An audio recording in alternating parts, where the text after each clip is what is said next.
At 50.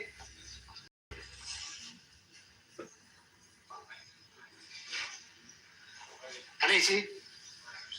We're listening to Christie's Sotheby's auction. If you're interested in artwork, go to johnforcongress.com or type in John Kitover on YouTube or Google.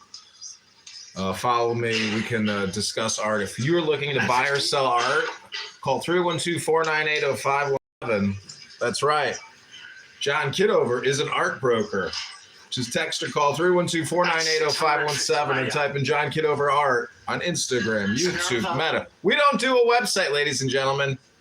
We don't want to own a website.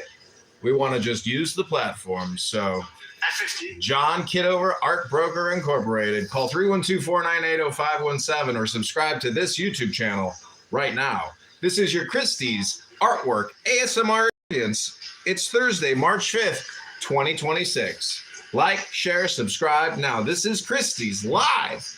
We're also recording this. 800,000.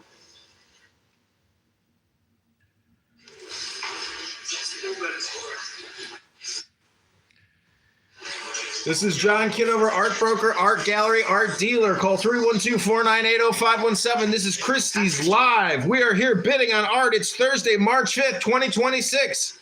Like, share, subscribe now. This piece is going for 850,000 pounds. 900,000. 900,000. We could duplicate this thing for fucking $30. 50.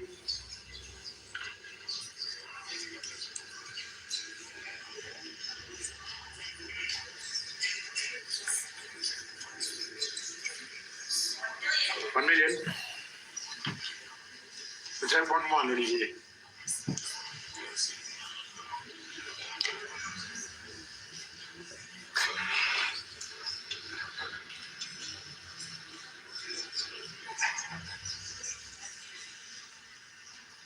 At £1 million with Maria. Olivier, 1,100,000.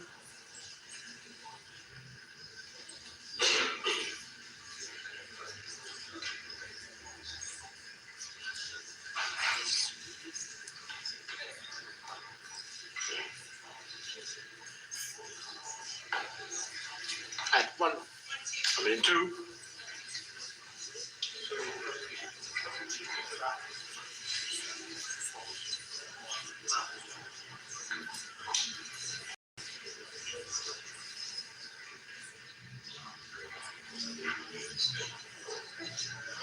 $3.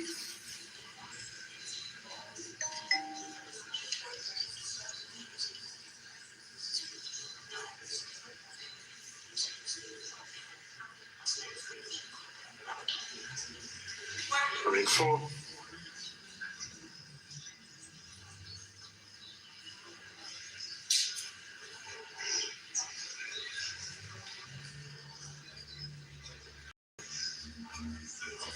$5.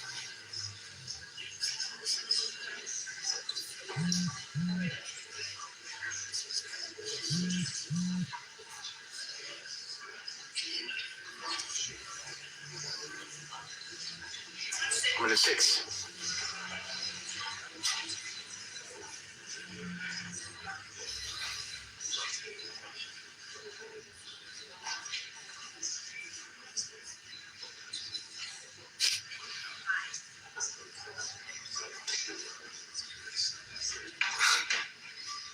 $1,600,000, Olivier.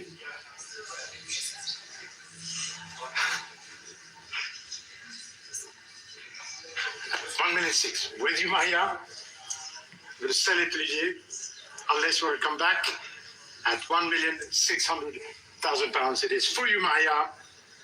Sold. But 849, congratulations. At $1,600,000.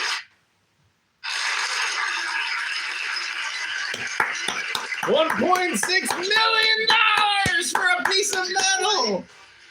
This unique version from 1994 shown on the screen. This one's really cool and piece. We should start you at 300,000 and 20 and 50 at 350,000 at 350 at 350,000 at 350,000. 350,000 for a piece of metal standing like that.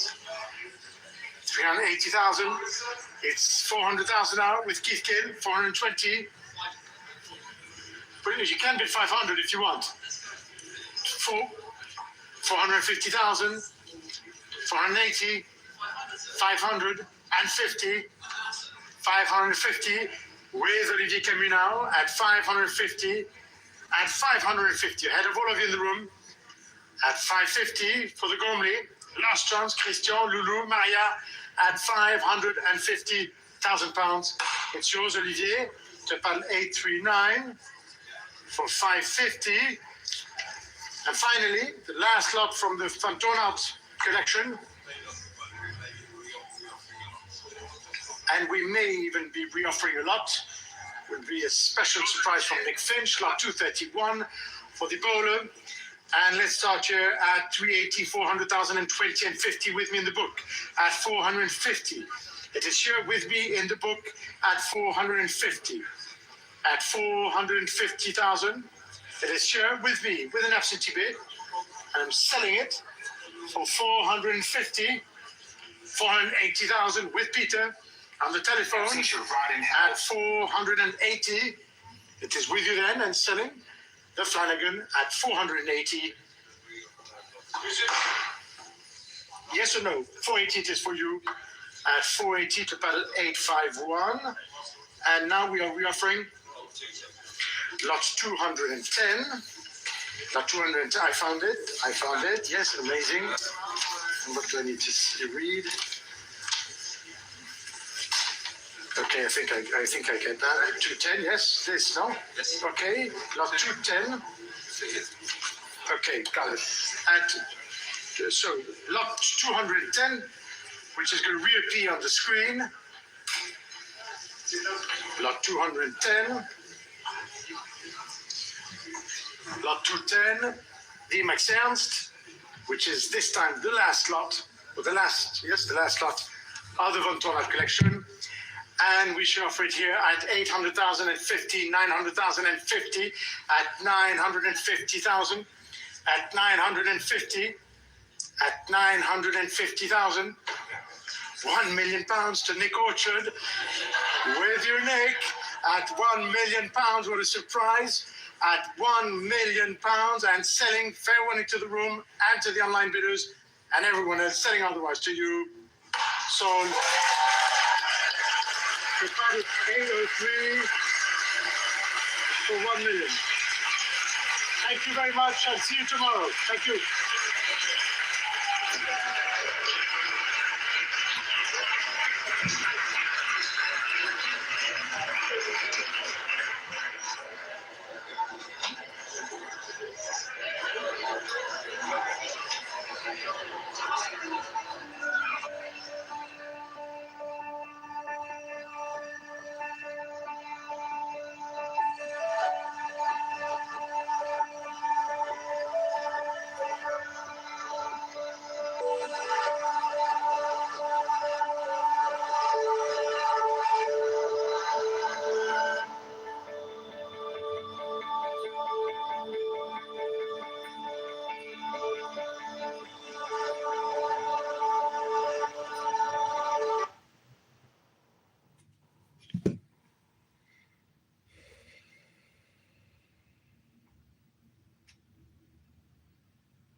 Okay, this is John Kitover. This is the John Kitover Art Gallery. Call 312-498-0517 to view our catalog and art brokerage portfolio that we have. Something I'm going to have to start creating this profile and building it out. I used to work for Scott Lynn, who owns Masterworks. They invest in high pieces of artwork. And that was a Christie's live stream. It's really interesting from a communication perspective and even hypnosis perspective and framing perspective. It's truly fascinating to watch, but we just recorded millions and millions and millions of dollars in artwork just sold instantaneously. Hope you enjoyed that experience. This is John Kitover.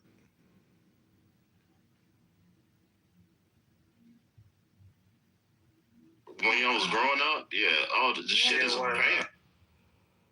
This guy's been studied by the government because him and his family got abducted by aliens. So there's a whole other level of agenda at foot, bro. And I wouldn't be surprised if a lot of people with this higher consciousness, this higher understanding, actually play a role unknowingly in this higher agenda, this alien agenda. Where can we watch this interview at, Augustus? Oh, it's gonna be on my YouTube channel I just created last week. Oh, do you mind, or you can put it in our back chat so I can come and subscribe to you? Yeah. Definitely do that, bro. If you can, Yes, post please. it in the chat, send it to our back channels. I'm tuning in, bro. You ain't got to worry about James King not being there. I am more than intrigued, and this is where the real information is. Augustus is a true seeker, and he is one of the few that has access to people that I could only dream of.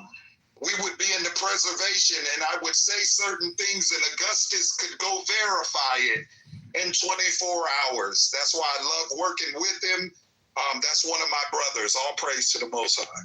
And Brother James, you and Augusta, let me thank you all for your service. You know, when you see people who've been in the military and you say, thank you for your service. See, this is where I say thank you for your service. He says war, spiritual war, etc.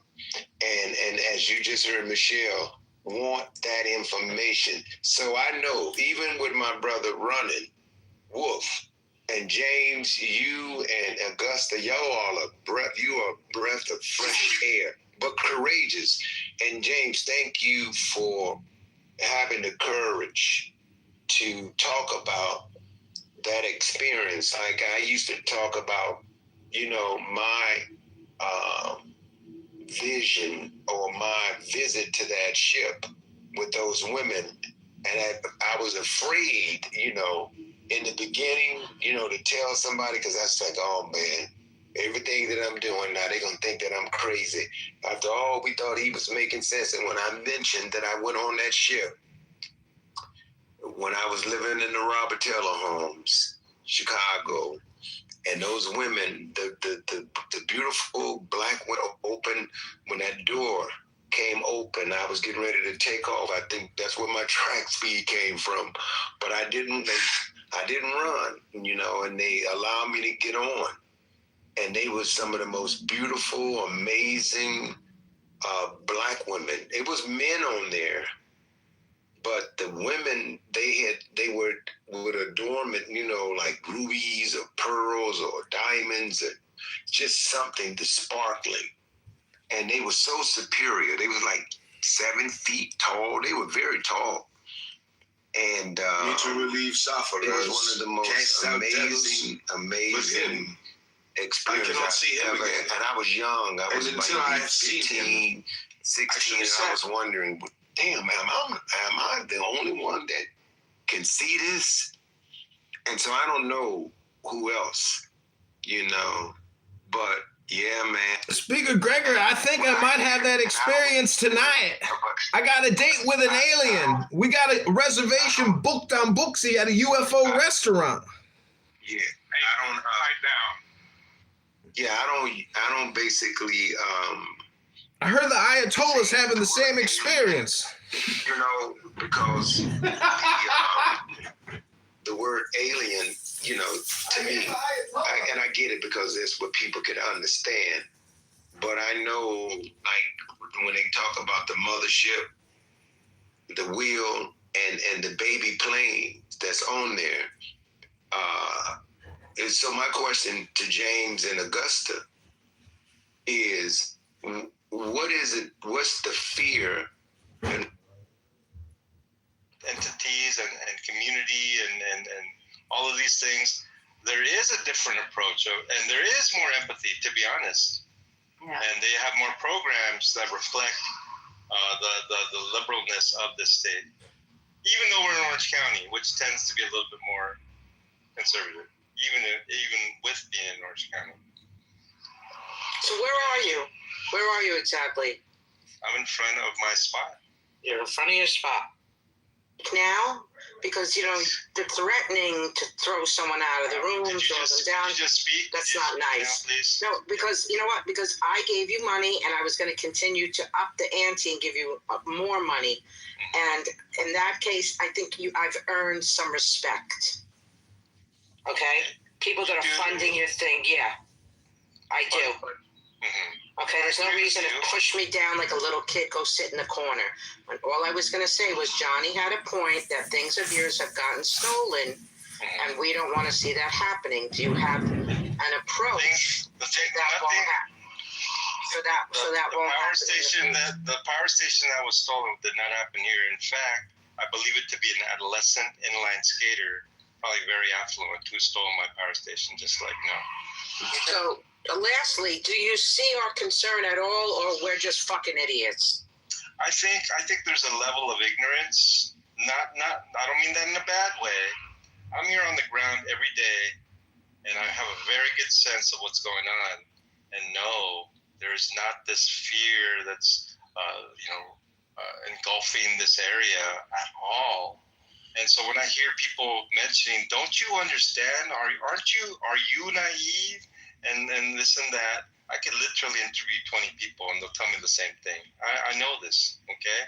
That's why I did it for you guys, not for my benefit. I already know. But you guys have an idea, and again, you guys are having an idea not based upon being here to observe anything. John, you just heard the lady. She said, I am sure that many people are afraid. No, that's you just ignore that? No, I do, because once again, you do. Because what she supposes about other people is actually not accurate as well. And so in other words, she's like viewing, well, I could see how there's other people that would be afraid, and that's in response to what I said, what you guys said online. And so she's just trying not to invalidate that. And so that's why I said I can ask 20 people. And I'm pretty confident about 19 out of 20 people would say, no, I'm not afraid. I could probably ask 20 people that are homeless, do you think that the people here are afraid of you, right? The guy that I asked right now, like, the guy's pretty, can be menacing, right?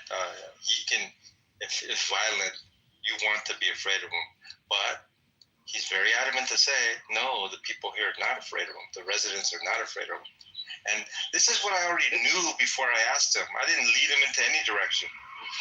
It's weird because I think if I were to walk down the streets of LA or Carson or Vernon or wherever that I have been, by the way, with my skin-headed look and my boots and my jean shorts, I guarantee there are people. And all that I do know something about it. I've been there like several hundred times, by the way, John. But I do think people would be afraid of. Yeah, John. When you tell me I don't know anything about it, this is not Vernon. Guess what?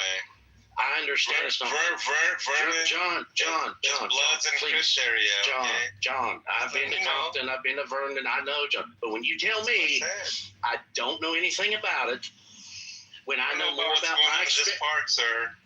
John, that's not what I said. With all due respect, that's not what I said, John. So you commented on the people here in this park, John. Not Vernon, not Compton. Okay. I could walk in that park, and I promise you, there would be somebody. Not South Central.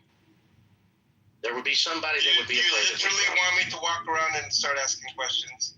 No, I just think that. Nobody's afraid of me. That's bullshit. No, I'm going to ask the rest. That's bullshit. Okay, they're well aware of the homeless people because they live here. Why do they want them out so bad for? Whoa, not everybody. This lady not right every here, single person. This person right here is not the type to call the police to tell them to do about it. From what I see in this person, she cares about the very people she feels sorry for, The words she used was, "I have empathy for them." Got 200. I found it. Yes, amazing. So does Matt Adams. But Matt Adams doesn't want these people living next door to him. He still has empathy for them, John. Matt Adams has not met a single person or talked to a single person here. And so once again, without being offensive, Matt Adams has an idea of something.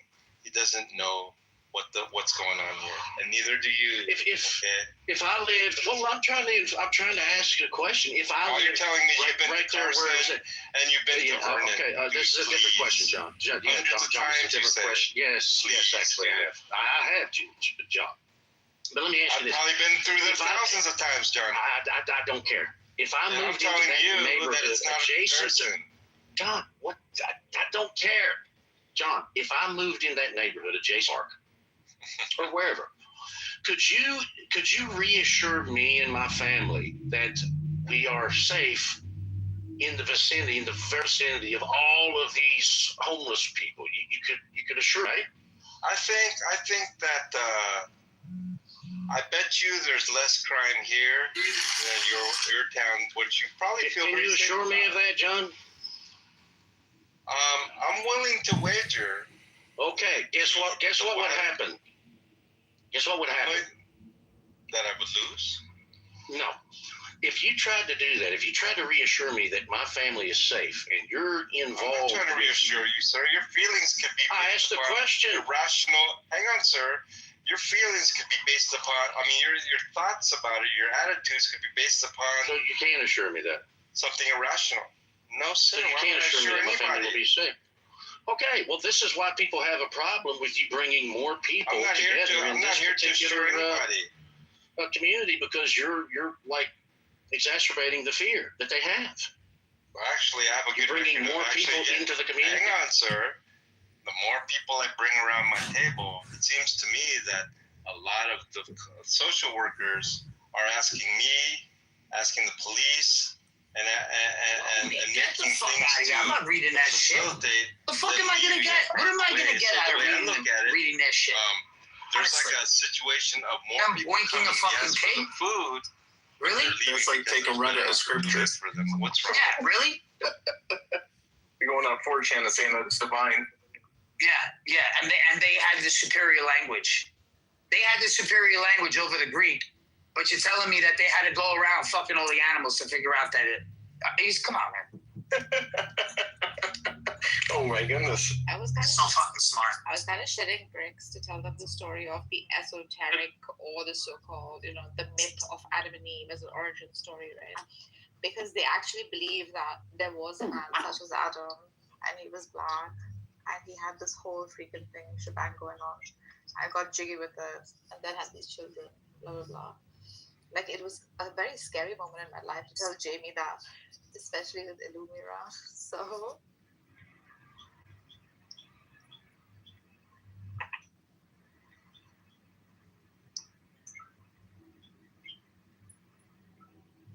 Makes a lot of sense. These big apologists in a room like Trilla and Dre. Fucking, could you believe Illumi? You would have took this debate from him. He said, debate me, not on Isaiah 53. He let Isaiah 53 go. He's like, you know what? You want to debate about Isaiah 53? That's fine. We'll debate about Isaiah 53. But you have to debate me on Jesus being the Messiah. Do you know that these guys didn't want to debate? Illumi, would you have passed down that debate? Why? No. What I'm saying is this, okay? Of course not. If it's the case... It's not. They'd rather talk about Isaiah 53 and bring up rabbinical fucking Jewish writings. That's some shit baptizer would have done. The nation of Israel. Yeah, the nation of Israel. How come we never talk about Yasu, the black scientist that invented white people? What, you guys didn't hear about that from the Nation of Islam? So there was an evil scientist in Islam that created white people through genetics Bro, and we're research. talking about Isaiah 53, bro. Like, I don't know what you were saying. Shit. No, this is like an offshoot of Islam. They call it the Nation of Islam, and they believe that there is a black scientist that created white people.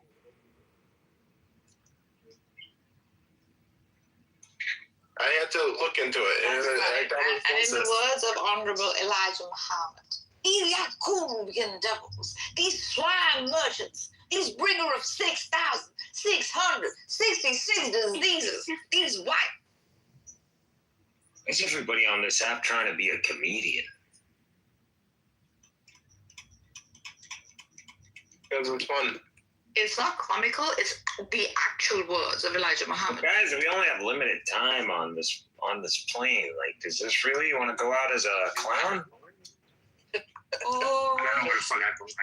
This looks like watch too much Joker. Like, don't you know that that shit is cursed? And you saw what it did to that guy. Like, What's wrong with you and your freaking superstitions? Like, what have you got into some woo-woo and voodoo bullshit? You guys, I believe you. You're becoming intolerant. You guys know.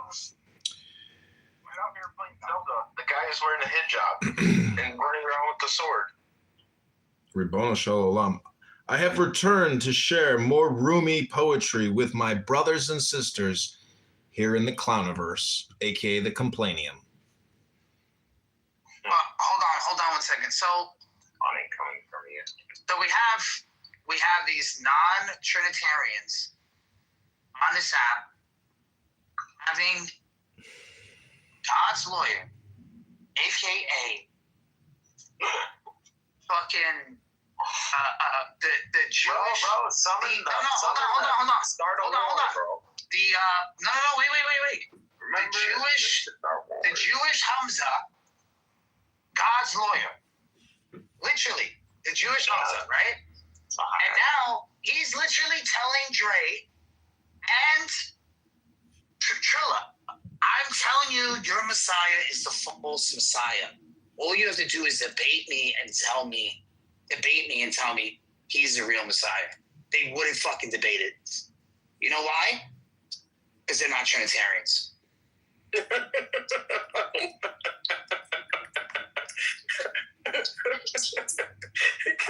It's like going up to a Muslim and then telling him to defend, the Talmud. Yeah, but Barth, isn't there like a... And then the challenge, be quiet, then the challenge was Tanakh only. Alumi, they said Tanakh only to prove that Jesus is the Messiah. I would have been like, sure. No doubt. He wants to use rabbinical sources. This fucking baptizer. Who is this guy? That's what I'm going to call him. Who are you talking You know about? who they are. We're talking about Dre and Trilla. Oh. Embarrassments to Christianity. Who are they? I guess, apologists or whatever. No, they're agnostics at this point. I mean, isn't this where ChatGPT can actually, bridge the divide? And because they clearly just don't understand the formula. They used, this is the most embarrassing part. It came in here, me and Daniel minding our own fucking business, and he pulls up a number from a midrash. He pulls up a number from a midrash. What was the midrash? Yeah, let me post it up on the top. Hold on 1 second. You guys think I'm bullshitting here? This is how you know how they just word farming, right? But let me look it up. Hold on 1 second. I got it in my history right here.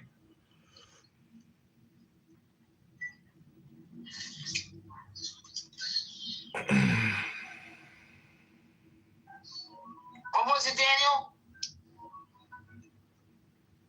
Who's it? Daniel's on the line, is on hold with customer service right He's now. on hold. He's on hold. That is sleeping. He told me.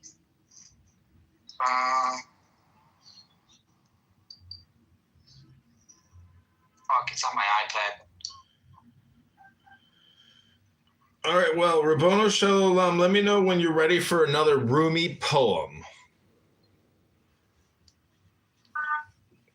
Let me see if it's in my Jewish Here's our category. 22 millimeter. The bullets in the movie glow green, and I suspect that's some sort of magic. I don't have magic, but I have the next. It was really Install the magnets here. John, how come you don't do Dr. Seuss one of these days? No, those are good poems. I have done Dr. Seuss. You know, I always ask people, what's the secret hidden message in Dr. Seuss? And I always hear all kinds of crazy different responses. But if you've actually read it, you understand that, you know, the whole point is to try to get kids to try new things. But there's all these like hidden messages in it. Oh, my favorite crisis actress has arrived. How are things in the bunker in Tel Aviv, Danny? Why is that funny? It's hilarious. He said he was selling my pictures in the Tel Aviv and.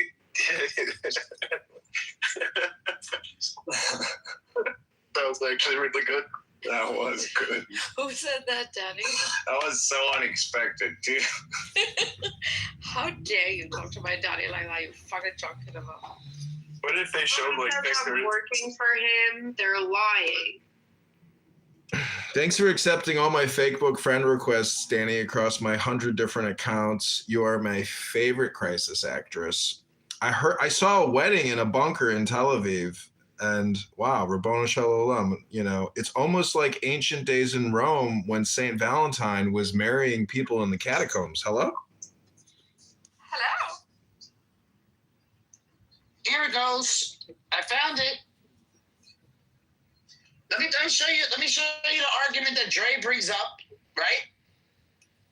And to explain to you that Isaiah 53, under Sanhedrin 98:14b. Let me show you how morons these people are. Right? This is what they quoted, and they're saying that this midrash is talking about Jesus, the Messiah, the suffering servant. But let's see if you can figure it out. See if we can figure it out. Because it's definitely about a messianic figure who suffered, who is at the gates of Rome, intent. He was at the gates of Rome. And he had leprosy. Dun, dun, dun.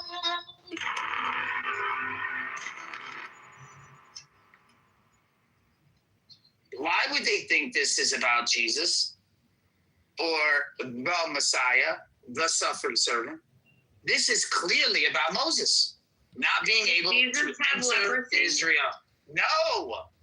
Moses did it. Moses has leprosy?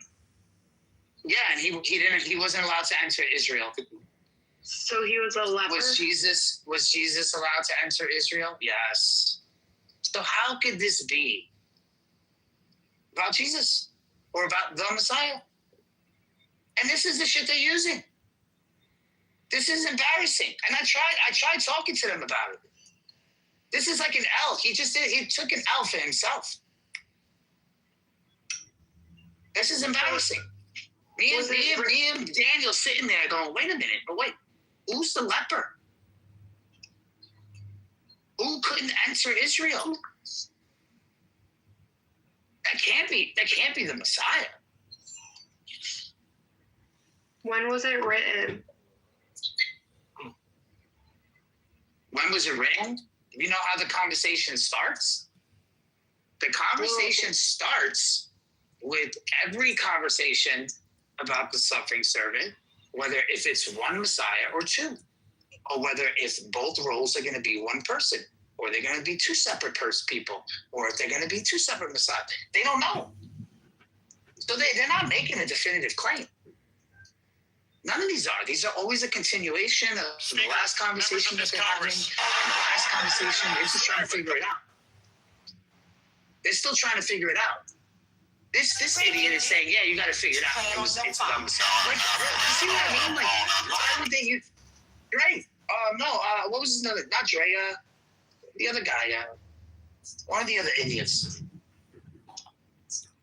Oh, this is bad. Me and Daniel was sitting there going, really? This is why you want to use Miro? This is fucking sad. I'd just like to point out that you have many anonymous in your room, and I think I it's want them to listen. I well. want them to listen. What I I'm think putting is out the challenge. what I think is happening is the title with the heart emoji next to the magic word. Roomy. Oh. Yeah, I do this now. But why do I think that? You want to listen to some Roomy? Okay. Read him some Roomy. What is Roomy? Well, before I read to you and create more room in the room, let's all just take the deepest breath of the day. I thought we had the deepest breath of the day. You can take the deepest breath of the day as many times as you want. Don't you understand how hypnosis communication works? You can baptize yourself every day if you want. Hello? And it's not the deepest part of the breath if you're going to take another deeper one. So you say, let's take the deeper, deepest breath of the day. Hello? Oh my goodness. Hello. How deep is your breath? Missing Daniel a lot at the moment. You know, I heard when you're on one of those like, C-130s and you're about to drop a 60,000 pound load, when you line up the targeting sights on that massive jet over, your target, you generally take the deepest breath of the day and hold it for 10 seconds. It's just like golfing. If anybody here likes golfing, before the wind up, your whole breath is a part of your flow and, your follow through. So it's all about rotation, and you could call that torque. It's a little bit like spinning a menorah. It creates centrifugal force. You don't spin a menorah, you spin a dreidel, you fake Jew. That's anti-Semitic. Rabbono Shalom. A dreidel is actually just a very advanced craps game. You don't even need the craps table when you have a spinning, gimbal. Some people think when you spin the dreidel, you spin it. But in reality, you might be spinning the world. The dreidel still sold. Oh my gosh. Rabbi, you've taught me some type of Torah today. I never heard it put that way. That's fucking hilarious. Holy shit, Rabbi dropping gems right there. You'd have to dig deep inside to get that one. Where'd you hear that one, Rabbi? I just came up with it. On the Wow! Holy cow, that's a crazy inversion. I've never heard that. That's genius. I can't wait to tell somebody that. I actually have some gold, I have gold ones. Yeah. Have you ever seen the gold ones with rubies, emeralds? Oh, they're so beautiful.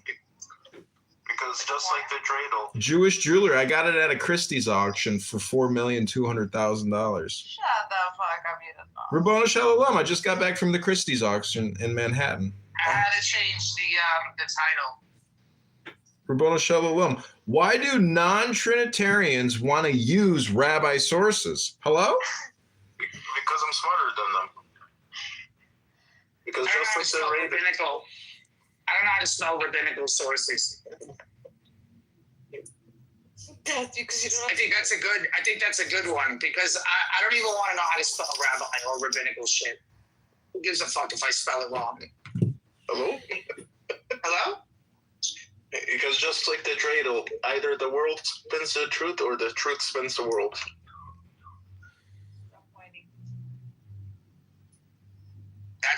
That's like going to Bart Ehrman and asking him to use Islamic sources to prove that Jesus was crucified.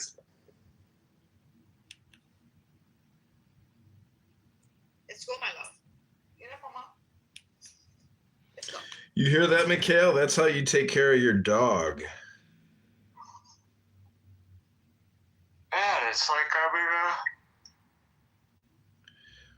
I can't wait for statistical analysis of these conversations in these rooms and how much of this, when they starts being like X and then realize, sorry, man, statistically, the numbers don't lie. I'm going to start chewing people, just like what I do with the Jews and the DNA. Mm-hmm. I'm sorry, with the BHI and the DNA, Afrocentrists and the DNA. Well, data numbers don't lie. Do you think the They ark? say numbers don't lie, and then they say angels don't lie. Is there a connection that happens there in the brain? Just saying. Ribona Shalom. Do you think the Ark of the It Covenant? was hips that don't lie. If angels don't lie, then explain the shaitan. Oh, right. Now you're just being approved. Man, that was good. That was good, boy. I like that one. You could use that one on me anytime you want. Damn. If angels don't lie, explain the shaitan, Michael. Shaitan is not an angel, Rabbi. Oh, I'm sorry, Sheikh. This is why you have to go to the Sheikh, Rabbi. Shaitan is a That is gem. exactly what you are, Sheikh Rabbi.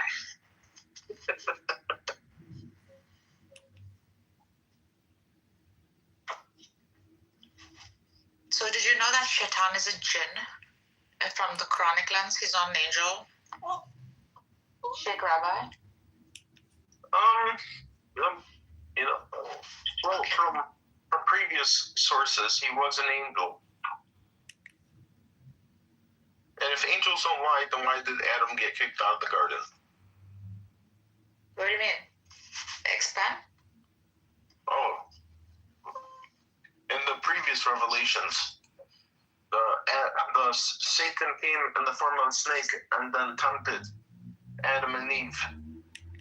And that's why they were kicked out. But in Islam, there's a gap if they don't go to the previous revelation. Is this like a genuine point? Do you feel like this is a strong point? Well, I mean, it's one thing unless a Muslim We person can can explore explain this because you have messaged me in the background. So this is like one of the first times you've messaged me, and like I actually prefer those kind of conversations. Yeah, we can have one like that. Wow, Ribona Shalom. Meeting of the minds. Meanwhile, here I just bought and sold 100 dreidels. Ribona Shalom. The miracle of the dreidel. Now I'm spinning you guys. I got a dreidel on my phone. I'm spinning my phone and the earth at the same time with my dreidel. So then, in the footsteps of the prophets we sent, let me just go with it in Arabic.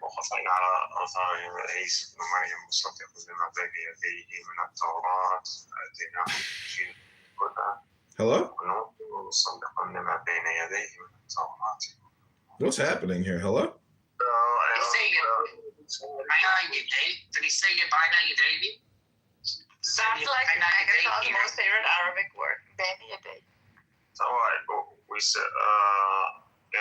we substantiated those previously with Jesus, the son of Mary, or Isa, the son of Mary, affirming that is what is between their hands of the Torah, and that which we gave him, the Evangelion, which has in it guidance, light, and affirms what is in between his hands of the Torah,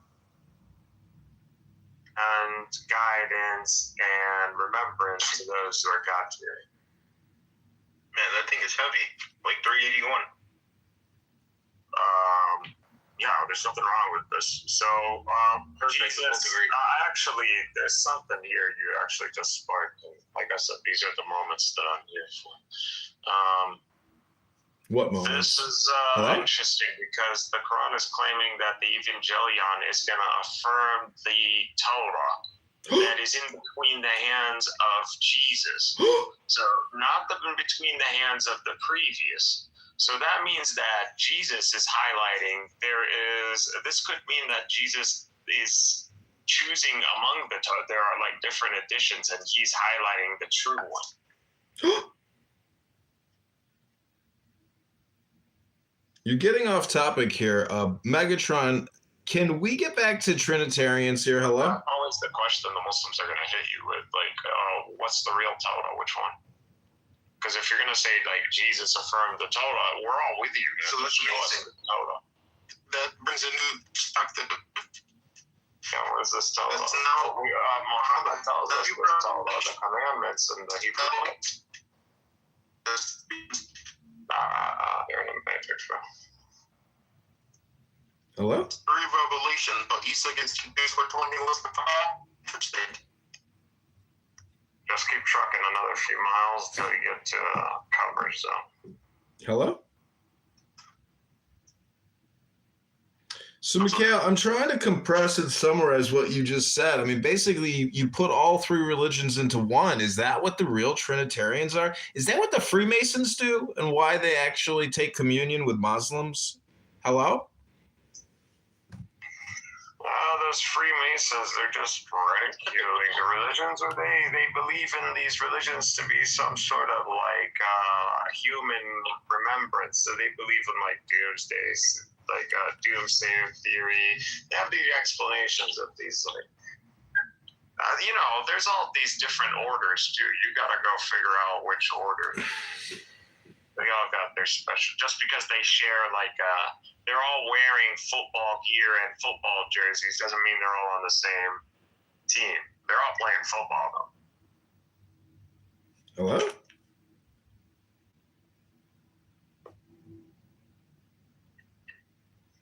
Have you been into any of their like ceremonies?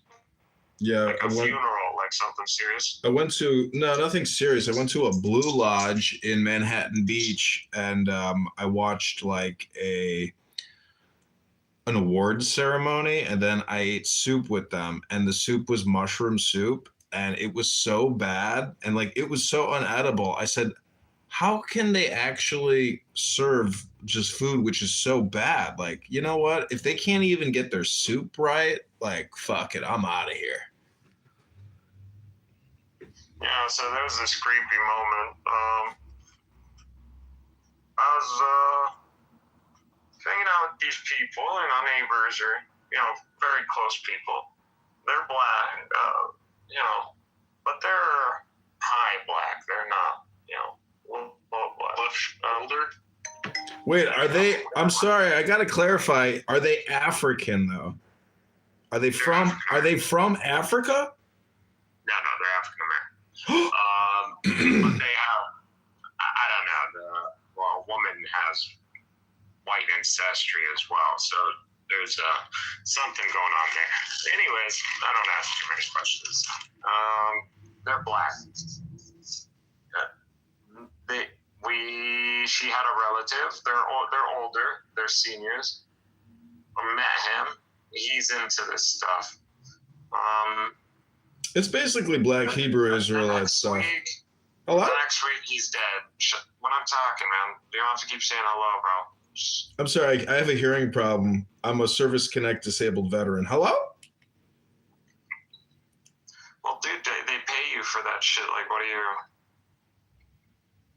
Or was that how you managed to sit on here all day long? Because I thought if you had to fix laptops, you'd be picking through a fucking laptop, maybe like cleaning it, taking a dog for a walk.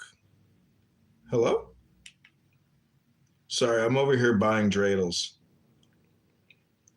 Hello? Listen, Mikhail, it's just called the book club, dude. You know, if we want to read poetry to each other. Something with you, but you don't want to hear it, so fuck you. Oh, shit. Shit. Well, sorry I missed out on that illuminating little tidbit. I'm sure it would have enlightened me even more. Hello? Is hello how you say like applause or reaction? Like, I think you're thinking yourself too much, Joker, bro. Like you're not the Joker, bro. It's just, something funny to say. It's kind of like, it's a hypnosis statement. It's basically a signaling thing that, African Americans do here on this app. I don't know if you know that is what the joke is that that's what African Americans say. No. Hello? Okay, nice. You never been in a black room on here and you hear people say, hello? Just can't believe it. Just like, I don't know, bro. I don't want to get to your age, and this is how I'm talking to people.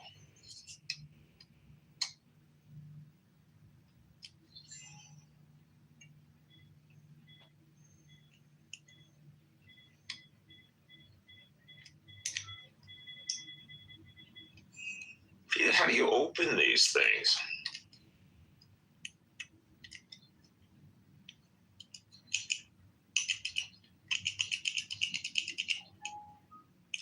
I'm tired of this. This is boring, man. I don't have the patience for this.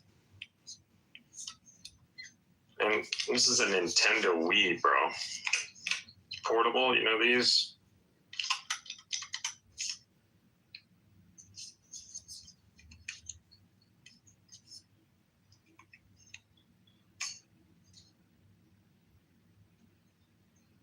Fucking screens look beautiful, though.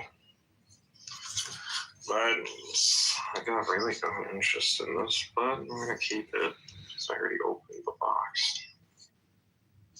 Ribono Shalom, we have Rav Dude here. He told me to get an amazing book called The Hidden Zadok. I think that was the name of it, but it's about Rabbi Elimelech. And, you know, all I got to say is you guys talk about so many things, but you guys never talk about Rabbi Elimelech. And, you know, he's the real Mashiach. And unfortunately, it's also Menachem Schneerson and other great sages and prophets of the Jewish faith. And so until you guys accept Hebrew, the Hebrews, you know, actually, I got to go make some coffee. That reminds me. I'll be right back. I'm going to go Hebrew some coffee. Word to God, these people got no substance whatsoever. Oh, wait, hold on. I just picked up a mirror. Bing! Reflection of your projection. Bing! I trigger more than I think. I'm giving people too much the benefit of the doubt. Like, I'm still seeing myself in people. I need to stop seeing myself in people.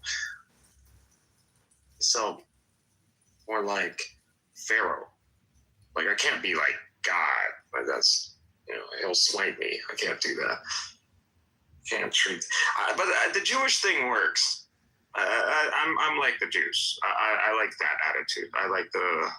I mean, how else to deal with you guys? Like, I used to argue with these guys for your sakes.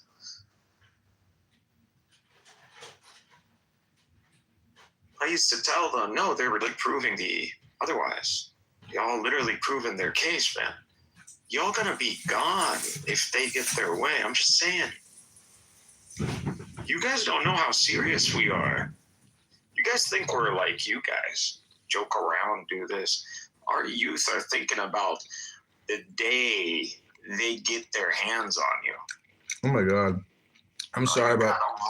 I'm looking at Narja's. I'm trying to calm those. Narja's, wow, baby. I'm eating some cherries right now. And Narja's, that is turning me on. I think about kissing you like that. Because I got all these cherries in my mouth right now. So it's like, I would love to kiss you with some cherries in my mouth, Narja's. My, oh my. Whatever gets you guys interacting. Ooh! Oh, I'm sorry. Was Illumi making another brilliant point here on a conference call app at 2 in the afternoon while he's like trying to fix a video game machine or something like that? Damn, these fucking cherries. Ooh, are they good? Ooh, and look at Cora's PTR. She just dropped her panties. But Cora, after this brief discussion here, Cora, I'm just wondering, would you still choose Mikhail over John? Would you really still choose Mikhail when you don't even know what he looks like right now? But you could watch me live on YouTube and say, yeah, he's actually not bad looking. And if you were to look at Mikhail, he hasn't showered in 3 days, okay? He's got a dog outside of his bedroom which has been shitting and pissing all over the house for fucking weeks. It's not his responsibility. He's on here talking all night long about all kinds of bullshit, delusionally going schizophrenically about every topic under the fucking sun.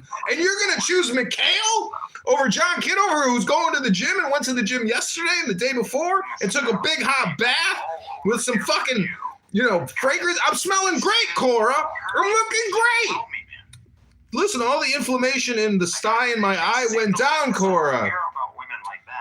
The sty in my eye is gone, Cora. I'm looking like $1 million again, baby. You guys think I'm cock blocking? No, bro. Here, I'll bounce. You think you're gay? You guys can. I'm not cock blocking, man. I don't think you're cockblock. I'm just making fun of you, bro. I'm roasting you a little bit. I'm having you for lunch, but I got to get to the gym. Pass me the coleslaw, and I'll take another half chicken. Let's coleslaw again. I'm starting to think I should just auction off like the first chance to like touch my boobies. Like I should auction it off. Wow. Wait, how many people you got on here? Oh, you got to sign up and monetize your account. I'll send you some gold for those titties. There are people who would pay premium dollar just to watch the stitches on your boobies heal. Like, what are you doing? You got assets. He's got a point there. Depreciating assets. And this app is now fully monetized. You can actually get golden coins for those titties. Put that X-ray again. Listen, if anybody wants to... Still in my profile pictures if you want to see it. Yeah. I actually have a library collection of all Clubhouse super users. Daniel screenshotted that and it's uploaded somewhere in a file. That movie is gone. That movie is gone. Bye-bye. Oh, that movie's gone. So that's just imagery. Okay, it's abstract now. I don't know if that's not making sense, but you don't get it. Okay. Yeah. There's what is that app? Fortune? Not Fortune. For fan. I got a good meme. I got a good Protestant meme. I got a good Protestant meme, guys. If Paul was alive today, he would be writing a letter to the Protestants.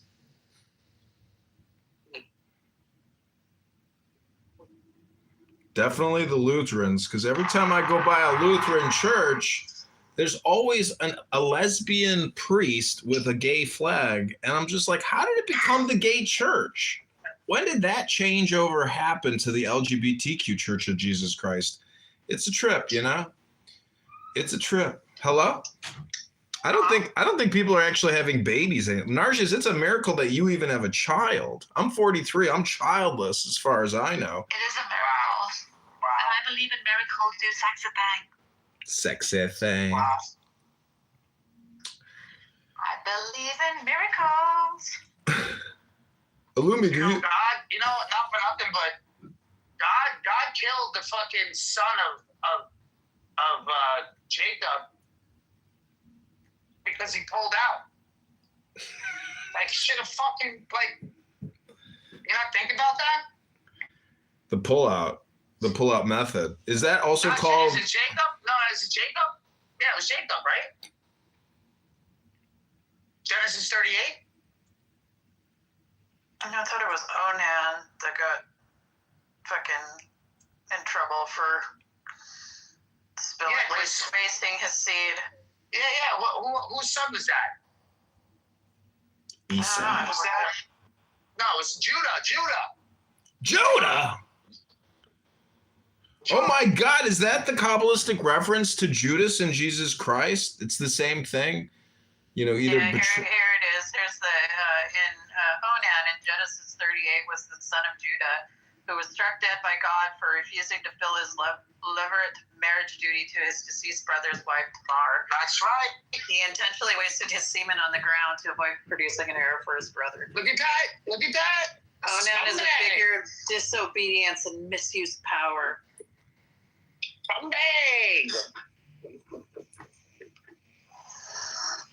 He's the older brother.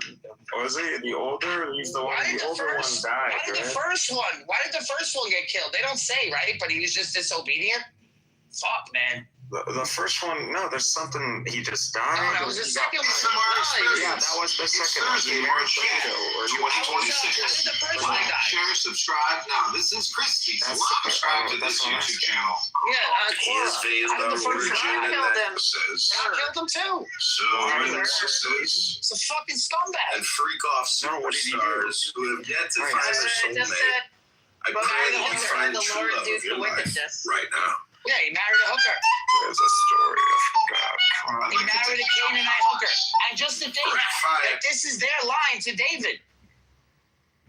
This is their line to David. Rabboni Shalom, I think you guys have... It literally says there's no, but they don't say any specific reason. It just says he was wicked at the sight of the Lord. Just says he was a scumbag. No, God did to the Jews what the Jews did to the Israelites. I'm telling you, this is humiliation. You're getting it. This is. It's a humiliation ritual. Ah! It's a humiliation ritual. It is. It's a humiliation ritual. You could call the barbecue party a humiliation ritual as well. Do you think this is a self-roast? That's right. It's totally a humiliation ritual. Hello? And who are they humiliating? Judah. These Jews going back to Judah, the Judea, and they're claiming authority over them. And why? You guys are bad. Your ancestor, like we know better because we know our history. Dude, it's all humiliation. Don't listen to him. It's just a religious thing. Seriously, look at they literally did to them the Aryan theory, that whole Aryan replacement theory. This is a religion. That shit's real, bro. They were sadistic motherfuckers in the ancient world, bro. They were not. Not all of them. There were very sadistic people like Pharaoh, for example. That's what Christ vanquished. So this is something I've always wanted to try, and it's supposed to look really cool, so I thought I'd see if I can catch it on camera. There's a Japanese patina technique called Niro that's supposed to turn copper a bright cherry red. I added a World War II era Japanese coin design to my EDC fidget keychain collection, so I thought this one would be perfect to try it on. The reaction is supposed to be really fast. You start by adding borax to water. Once it starts boiling, you heat your copper right below melting point. Hold it there for about a minute and quench. Nothing happens for a couple seconds, and then the water erupts and a red color flashes into existence. The alloy you choose makes a big difference. This one here was pure copper and it produces a bright red color, while this one here was a copper alloy, so the color's closer to maroon. Polishing off the patina on the high spots creates this two-tone effect. For this one, I set a ruby cabochon in the center hole. I really like the way this one came out. If you're interested in any of these or my other vintage... No. This is John Kitover, Art Broker, Art Gallery, Art Dealer. Call 312-498-0517. Live. We are here bidding on art. It's Thursday, March 10th, I don't see anything from the like, waist share, down. subscribe now. This piece is going for $850,000. So he must be. Oh wait a second. Nope, that's a dog. Does this dog have more medals than fucking MacArthur? What is wrong with this guy? Does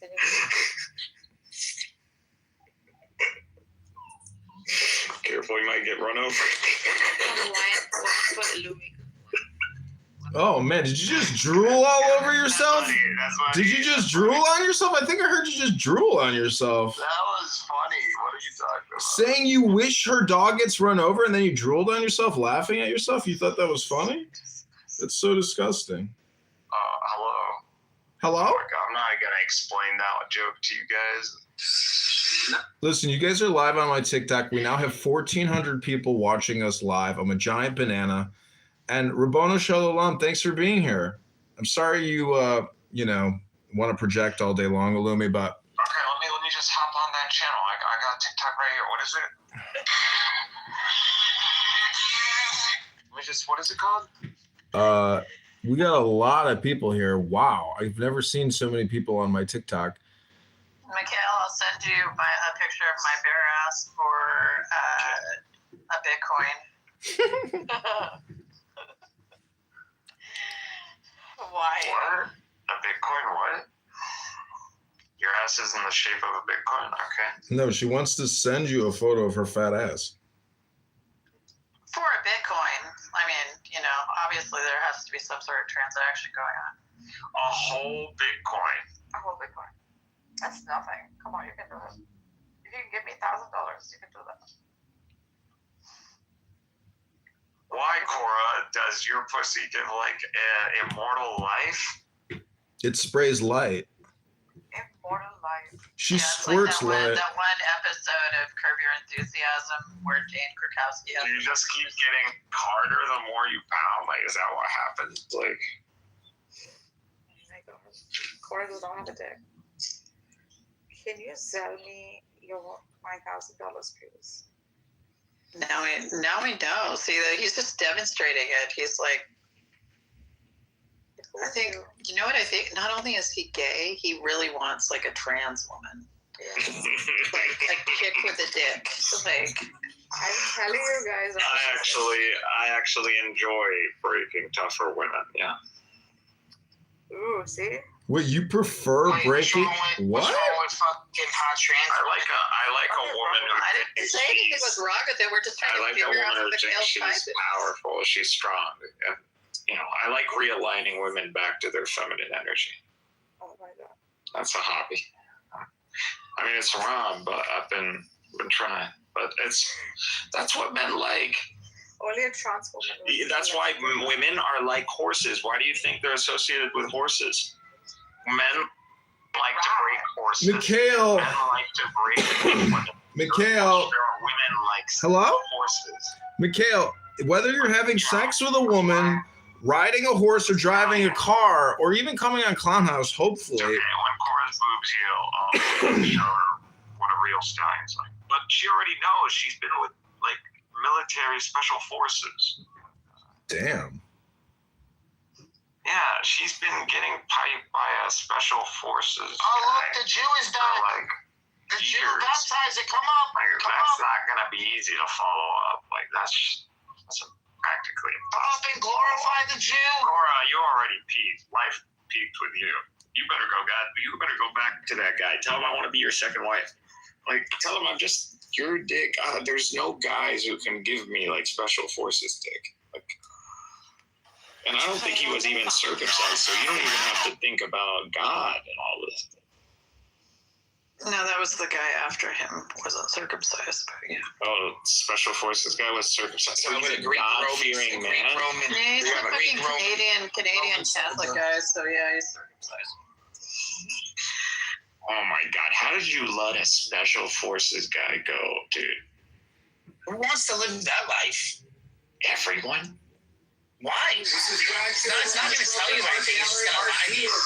If it was not that this country had armed forces that were deploying in Muslims, I would totally be special forces. Being a little excited. But special forces is not even Rangers. Those aren't Rangers. I was going to go Rangers, boss man. I was going to go attack you, bro. Patient, aren't you?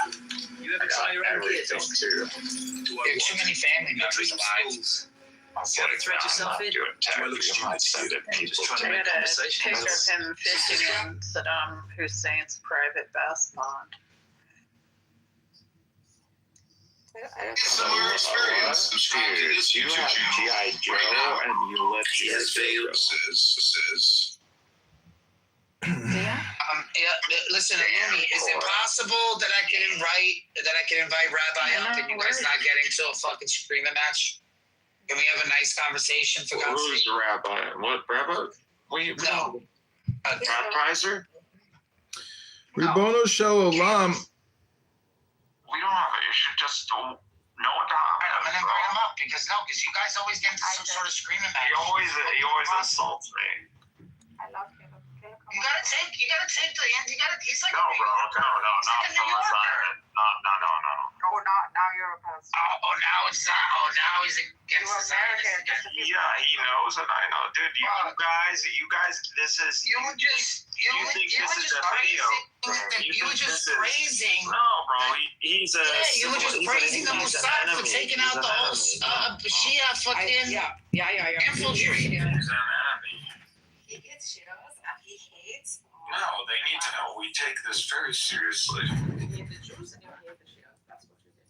You're sick of him. No, we're not gonna sit here and pretend. No, Really, no, which reason? Now there is respectful dialogue. There's coherent dialogue, but there's no. I don't have to give him any grace. But like I said, we're not crucifying anybody here, and we're not doing an inquisition. Point of order, moderator, point of order. Clubhouse has an exciting new feature called Golden Coins, coins in gold, and I've just purchased $1,000 worth of gold coins. So who here wants $100 worth of free gold coins? Hello? Nobody. You don't want any gold coins here on Clown House? What's that? What are you running commercials? commercials for. Did you watch that Black Mirror? Like that woman who they had to like implant some sort of like hybrid, I don't know, biotech into her brain, and she was like receiving, and she had to give ads, and she lost her job. Are you that? Is that what's going on? She wasn't black. Lucy. That's not Lucy. No, it's a Black Mirror episode or movie. Yeah. And she just like, they get out of the coverage zone. She turns off, like, because she got into an accident. She got in a coma. It's crazy, but it was like. The only thing I didn't like about Lucy was that like every time her intelligence kept going up, and like when she became pure consciousness, she became the internet. What the fuck is that? Wow. Like, yeah, like that's not pure consciousness. The internet is not pure consciousness. I don't know what the fuck. Why? She assumed the digital world as a body, so she can transfer mind. It's the same thing as Lawnmower Man. Remember with Pierce Brosnan? Do you remember Lawnmower Man with Pierce Brosnan when his test subject becomes internet consciousness? Also, I don't want to do politics. Come on, stop. Also, Ultron in Avengers, Ultron becomes the internet as well, because he's able to transfer his consciousness through the global internet. Correct. He's from the X-Men. So wait a second. So Philosophy. I want to ask you a question. It's pronounced philosophy. Yeah. It's not philosophy, it's philosophy. There's a big difference. It's actually ancient Greek for the love of wisdom, the joy of wisdom. Philosophy. I want to run you down this argument that Rob speaks runs. Did you know that today? See, he doesn't believe that God is a disembodied mind, right? He says that God is not a disembodied mind, and we can't prove that. But I asked him about evil, and he thinks evil has ontology. So if evil has ontology, is evil not a disembodied mind? Also, make it make sense. Yeah, and also would that not be like two creators, for example? Because if evil has ontology and good is all good, and God is all good, then we have two gods. What the fuck? Both have ontology. Yeah. How does that make sense, Rob? Well, it's a little bit like a window.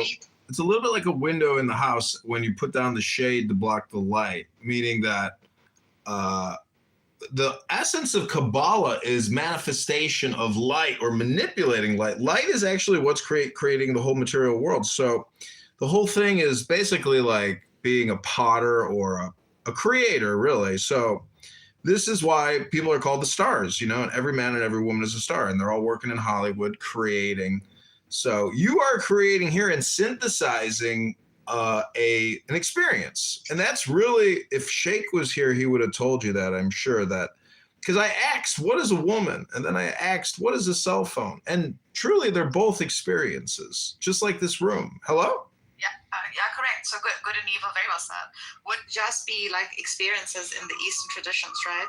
There isn't such a thing as good and evil. They're merely experiences that are subject to cause and effect. Therefore, the karmic cycle, which solves the freaking problem of evil. However, the Gnostics solved it too. And the Zoroastrians solved it too. Because they have evil entities that are ontological, right? So you can point back the evil to the source of evil, which is the lesser god. Similarly, in the Gnostic freaking paradigm. So what Rob doesn't understand is that there are different paradigms and models of God.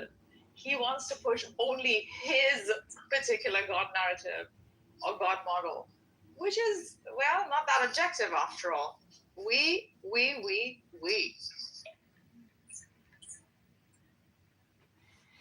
Well, the whole thing, if you read C.G. Young... He's a fucking asshole. How is he going to believe that evil is something that has ontology, but God can't have ontology?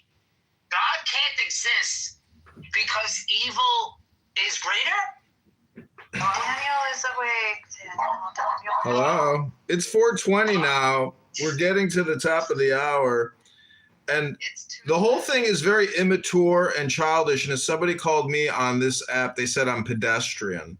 And I hate to say that you're kind of actually just like acting like a fisherman or a spider here with these questions. And I just like to think that all questions are trick questions. And if you know what a Solomon test is, basically it's a shit test. You want to find out how shitty somebody is to see if they have any virtue, or character, or if they're actually just like, fucktards. It's a fucktard test. And so, I want to thank you all for coming to this roast, this barbecue party every day for quite a long time now. And I'll take some more coleslaw and a Diet Coke. Thanks.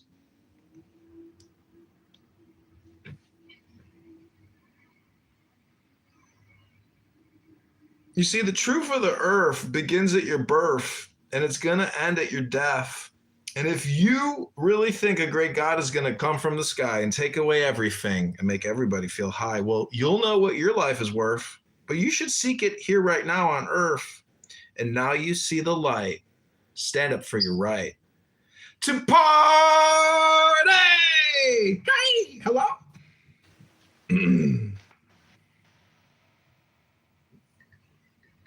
Party like a rock. Party like a rock star. Yeah, the party of the rock star. So basically the question is, how do rocks become alive? Hello? Eventually they do. Somehow rocks actually somehow become alive. The Quran points at it, that they too shall like give. It's just a joke, Narges. Don't you get it? Rocks and stars, stars and rocks. Anyways, ladies and gentlemen, I'm going for my afternoon walk through the park. I'm going to go enjoy some flowers and look at... Don't forget your wig. I got it. Don't worry. I'm bald. I can put on all kinds of different things on my head. I got no hair. But everything on the top of my head fell down to the front of my face, and I hope my pants fall down tonight. Hello? Hello? Hey, man. I wish you the best. I told her that I love you and I want to spoil you and I want to take you to dinner. And she says, she said, I'm from the Middle East and I've never had a man say he wants to take me to dinner and shopping. And she says, I'm very interested to know you. So, Rabbanu Shalom. But don't forget, we only go shopping after we start dating. Shalom, baby.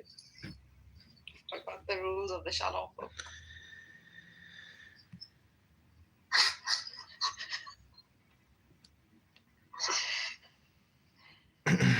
But Mikhail, I got a question for you about the Gnostics. What do you think about the analogy of getting in a car, riding a horse, that those are all like unity experiences, and that's the essence of Gnosticism? You can do it with a book, you can do it with a horse, you can do it with a car, you can do it with a house, you can do it with with your spouse.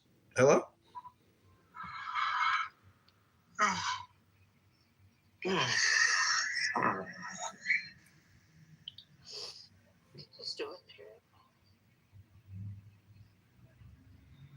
Just do it. Just do it. Do it. Just do it.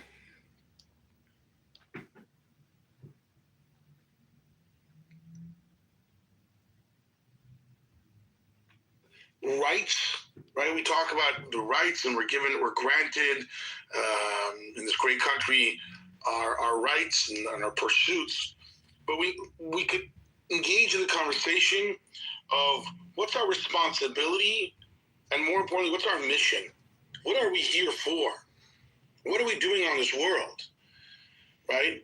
And if we can get into our mission and our God-given mission that we all have, which was what makes us all special, created in the image of God, right, as the Constitution. And with that, develop and understand the need that the higher power, the creator of this earth has for each of us, create us with intent. And with that creation that we've all been created and formed in the holy image, now we have the mission to uncover the good in this world. Because there is a world of good and those that are hiding good. Things that are hiding good and people that are hiding good. But it's each of our job to uncover the holiness, to uncover the good, to uncover the truth in this world. And I'll take some more. And we be more mission-driven in that way, in a positive mission-driven, because the ultimate mission for every creation I'll take some more is to uncover the holiness of the Creator, to realize that this world is not a jungle, but it's a beautiful garden that we are able to tend to, and we're the nurturers of this beautiful garden that God created and gave us to live in. And we do that by looking out for our fellow human. We do that by looking out for the world that we've been given to take care of. And that's our mission and responsibility, not just our opportunity, but also our responsibility and obligation. I think if we could get into that mindset, we would be able to shift the conversation when each person knows that they are created in the image of God and given a responsibility to tend to this world and make this world even more inhabitable. Rabbi, I've only known you a very short period of time, but even in our phone conversation earlier, I noticed that you are the eternal optimist. And I got to tell you, from my perspective, because of the work I do professionally, we're dealing with a lot of doom and gloom, both domestically and globally, when reporting the news. But the one thing we always attempt to do, at least when I'm running things during my shift, is we look for positive stories. We call them kickers to end the newscast. There's a lot of really neat stuff going on in the world that sometimes gets obscured by the negative. So I think your point is well taken. Thank you. And to that point, the truth is, I know the news, fear gets people to watch the news. Fortunately, positivity, people don't watch that as much, so therefore the news cycle has an interest in keeping people glued to the screen or to the tweet or whatever it is, because that's what draws people and they're afraid. But the truth is, our world, we're living in an era better than any time in human history. And we should acknowledge that. And I would say, right, as per the big pushback, that is what the Messianic era is. And I know we have to talk about Messianic era because this is, what came out today. Messianic era is where the world is going to be utopia. It's going to be a place where there is no more evil, where there is no more animosity, where there is no more jealousy, where there is no more hate. You know why? Because the truth will be uncovered. And the truth is that there's a creator. There's a holy one operating this world. And in that space, there's no evil. There's just good. There's no jealousy. There's no war. So we're driving to, the world is heading towards that direction. The world, there's a website, Our World in Data, that shows how the world, we are living a better quality of life than the Queen of England in the early 1800s. We're living a better quality of life, every one of us here in this great country of America, than the Queen of England in the early 1800s. Is that crazy? Are we not driving towards a better reality? What's really kind of interesting is you listen to this rabbi speak, contrast that to what Hans Owen says, why the Chabad movement is dangerous.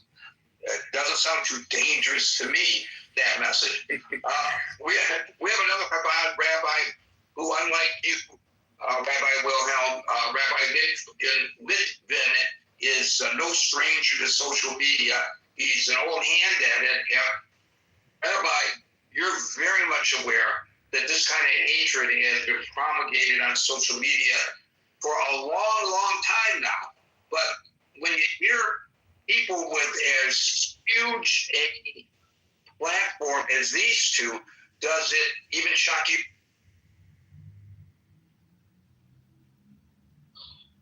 So no, it doesn't shock. I was in the early days of Clubhouse. I was one of the first Jews on Clubhouse. The founders, back when they still had weekly town halls, dubbed me the Clubhouse Rabbi. And I wrote publicly then virulent anti-Semitism on this app. Now, the thing is that anti-Semitism is not a racism. A racism says those people think this way. Anti-Semitism is a conspiracy theory. Those people are wrong. Whatever wrong means, that's what those people are. If wrong means tall, they're tall. If wrong means short, they're short. And what anti-Semitism actually is a war on morality. It's a war on the light that Jews have been throughout the ages. It's a war on educating your kids, which is what has made Jews so successful throughout their time. It's a war on community, which is what has helped Jews survive throughout history. So anti-Semitism is a war on morality. So the problem is that immorality leads to anti-Semitism, and anti-Semitism leads to immorality. So it becomes a vicious cycle. So you have someone like Tucker. Tucker's father was a contributing American. He was a CIA agent, which Tucker tried to be, but he failed miserably, like everything else he's done in life.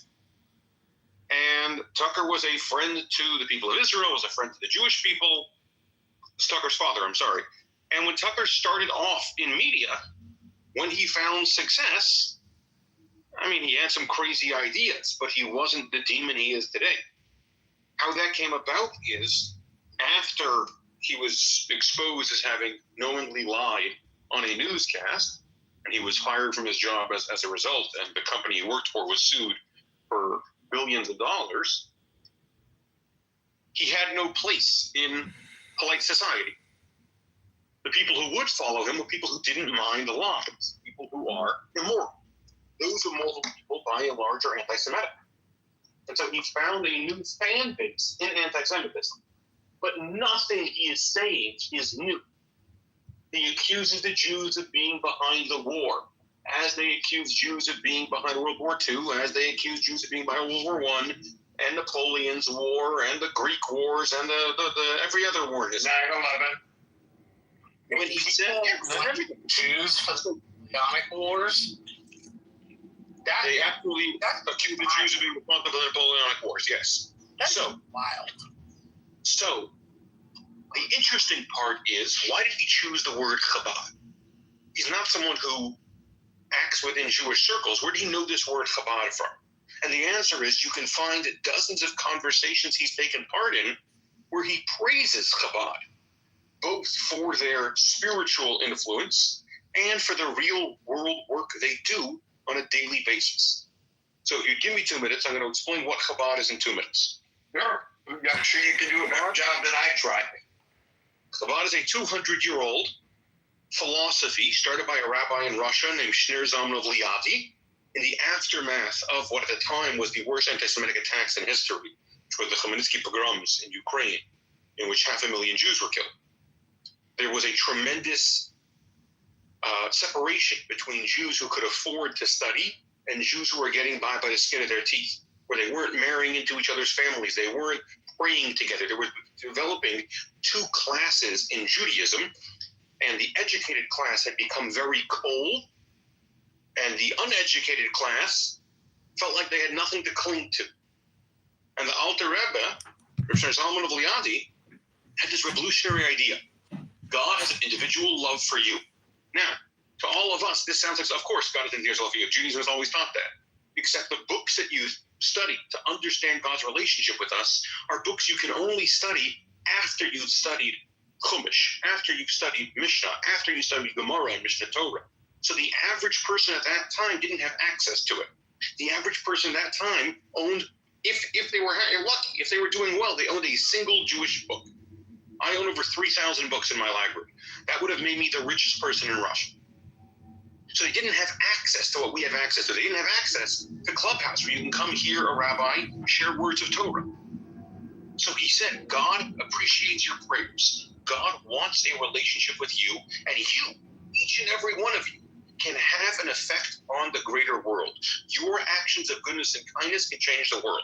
And he called this Chachma Bina Das, wisdom, knowledge, understanding, the quest to get to know God. So don't just do what God says. Don't just go to Shul on Shabbos and have matzah on Pesach and do all the rules, but get to know God. So Chachma Bina Das Chabad. If you shorten it, it becomes Chabad. Now, his grandson, who he raised, adopted his name as his last name. He took the name Schneerson, and that is how we have the Rebbe, Rabbi Menachem Schneerson, the seventh generation from the Alter Rebbe, who in America took this message and he expounded on it for a generation that was recovering not just from the Chmielnicki massacres, but from the Holocaust, the Farhud, the attempt by the Arabs to annihilate the Jews of Israel. You have to realize that when the Rebbe became Rebbe was in 1950. There were millions of Jews in Europe still living in DP camps. Jews couldn't return to their homes. Israel had just survived an attempted genocide, and they didn't know if they would survive the next one. The Arab armies were still saying we are going to drive the Jews into the sea. In America, many Jews called it the Treifa Medina, the non-kosher country. The idea that you could keep Shabbos here or engage in Judaism in a thoughtful way was thought to be a joke. There were plays on the street called the Jewfix, making fun of these Jews. There were public cartoons in papers saying we don't want Sabbath keepers in our country. The average country club didn't allow Jews. There were signs on major country clubs, no Jews, no dogs. The idea of Jews taking part in the American life, like now, was unheard of in America at that time. This is the America that under a blood libel tried to lynch a Jew in Atlanta. And lynched Atlanta. This is the America that in Manassas had a blood libel. A little girl went missing and they arrested the town rabbi in New York State, in America. They arrested the town rabbi. A little girl is missing. Did you guys take her and kill her for matzah? What's funny is that when COVID started in 2020, there was only one person from that incident, that blood libel, still alive. It was a little girl because she had wandered into the woods. And by the time she wandered back out of the woods 2 days later, they'd already arrested the Jewish community here in America. So that's the America that the Rebbe accepts the leadership in. And the Rebbe has this revolutionary idea. He says Judaism is going to be available everywhere. Now, we have the benefit of history to know he was right, but it's hard to explain how crazy that idea sounded to Jews in 1950. So how does that apply to what Tucker is doing today? So this Chabad organization, the Rebbe spread out first in North Africa to help the Sephardi community who was in deep disrepair, and then to the rest of the world. Today, there are over 12,000 emissaries in countries all over the world, people like Rabbi Wilhelm, who are not only synagogues and Jewish schools and providing kosher and helping Jews put on tefillin, like Masket saw someone doing, and all these other things, but also providing tremendous social services. The largest private drug rehab in California is run by Chabad.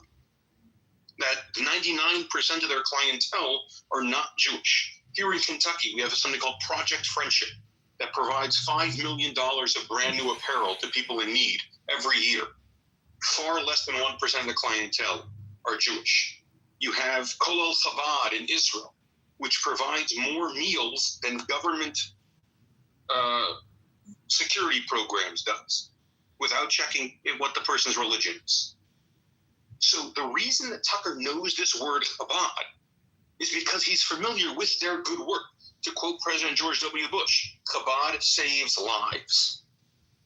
So he takes the most forward-facing group, the largest group in Judaism, and the most vibrant group in Judaism, and he uses Chabad when he wants to say Jew. The patch that he was talking about that so offended him was a picture of the temple. Now, he claims to be a follower of a Jew from 2,000 years ago who prayed in a temple. That is what he claims to do. He claims to follow a 2,000-year-old Jew who prayed in that temple, and the image offends him so. So, when he says Chabad, he means Jew, because when he thinks Jew, he sees Chabad. He has praised Chabad many, many times before.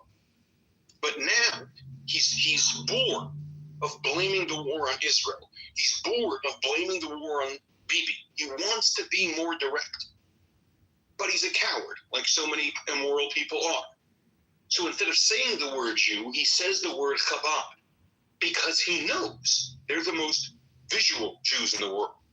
Chabad rabbis are often the most vulnerable, although they don't act like it. Chabad rabbis act in private in public places.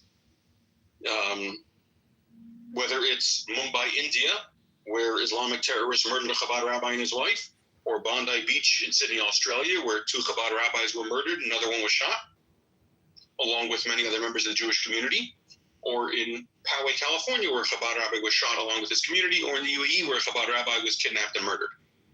Chabad is everywhere, and they interact with the greater community at a far higher level than other people. They have a far wider intellectual capacity to give to non-Jews. Non-Jews aren't interested in Judaism, but the intellectual philosophy of the Lubavitcher Rebbe has deeply affected America. It's affected American prisons. It's affected American safety net programs. It's affected American Department of Education, etc. So when Tucker says Chabad, he means Jew. When Tucker wants to go to war with Jews and he's tired of hiding it behind Israel, and again, he is doing so because his followers are immoral. He is doing so knowing it is immoral, knowing it is a lie. Just the knowledge of what he said. So this is the part right there, Rabbi, that really disturbs me, and thank you for that. I think that really puts it in perspective, not only in terms of educating people who don't know what Chabad is, but in putting into perspective what the motivation is of a guy like Tucker Carlson. But you just said, in my opinion anyway, the most important part, and that is he knows exactly what he's doing. He knows he's ginned up his narrow-minded followers. I've heard people repeat as if, they are now educated. Many of the tropes that I've heard or read coming out of Tucker Carlson and Candace Owens, because they follow it. They feel that these are people of some kind of notoriety, and they parrot it. But then when challenged, they don't know how. I'm talking about intellectually challenged. I'm not talking about physically challenged. But when you try to politely engage with them, they have nowhere to go because they don't know what they're talking about. They're just repeating words that they have heard. I'm going to move on, but I want if you guys, the 2 rabbis and Mesquite, if you could stick around. And if anybody has any questions for them, please direct it to them.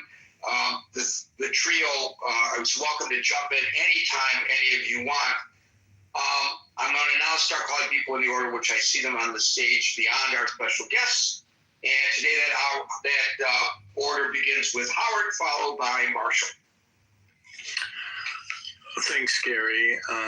Thank you, rabbis. Obviously, a very important topic. And Rabbi Wilhelm, thank you also for the inspirational discussion and, to broaden our horizons in terms of how we should be thinking about this. On a personal level, this also is very upsetting to me just from the standpoint of, and I think Rabbi Litvin just mentioned, and Gary, you may have mentioned it actually too, about the visual appearance of religious Jews and certainly members of Chabad. Unfortunately, now, growing concern that there's even more of a target on their backs. And on a personal level, I do know Rabbi Yisrael Goldstein of the Chabad of Poway, who fortunately survived an attack in his synagogue that unfortunately claimed one of his congregants, Lori Kay, who also I knew and know her husband Howard fairly well. But long story short, Rabbi Goldstein, he is one of the nicest, most compassionate people that my wife and I have ever encountered. We did live in San Diego for 3 years before we came to Phoenix. And even as we were making the transition for professional reasons, we were going through, someone in our family had a very significant health issue.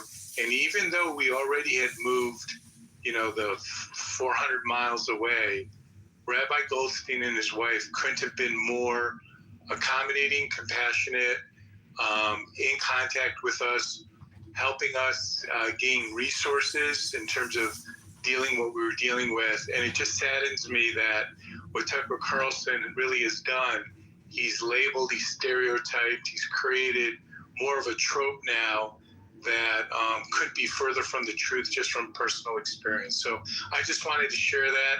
It is upsetting, and there's really no justification of it. And the other side of it is you just got to wonder if someone like Tucker Carlson or Candace Owens, who just dramatically has gone off the rails, if it's a way for them just to seize the moment, monetize, create their own audience, and you know, again, not really understanding how someone could even think about rationalizing what's occurring right now and where lives are at stake, and to bring up the Chabad and even the resurrection of a third temple and all that. The timing's just couldn't be worse. So anyways, Gary, I just wanted to share that with the room. Thank you. You know, I would give them some space on what they're doing a little bit if that were the case, if they're just looking for the likes on social media. But I think they're true believers in what they're saying. And I think they recognize that what they are saying does put people's lives in danger. And as I said in my opening salvo, we have a responsibility to stop. All of us do, not just Shai as the moderator of this forum, but we all have the responsibility to stand up and stop that kind of stuff from occurring in whatever manner we can legally do so. Thank you. Howard, we'll go to Marshall, followed by Dave. Rabbi, thank you for being here. We've got a Chabad down in my hometown of the Rio Grande Valley. The gentleman's name is Rabbi Asher.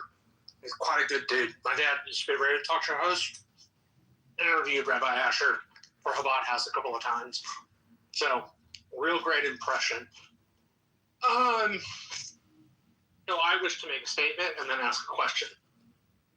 The statement would be, Tucker Carlson and Candace Owens seem to have gone off the deep end, and it just seems they don't like Jews. They're just looking for Jews to say, well, they don't like Jews. And that's never good. The question is,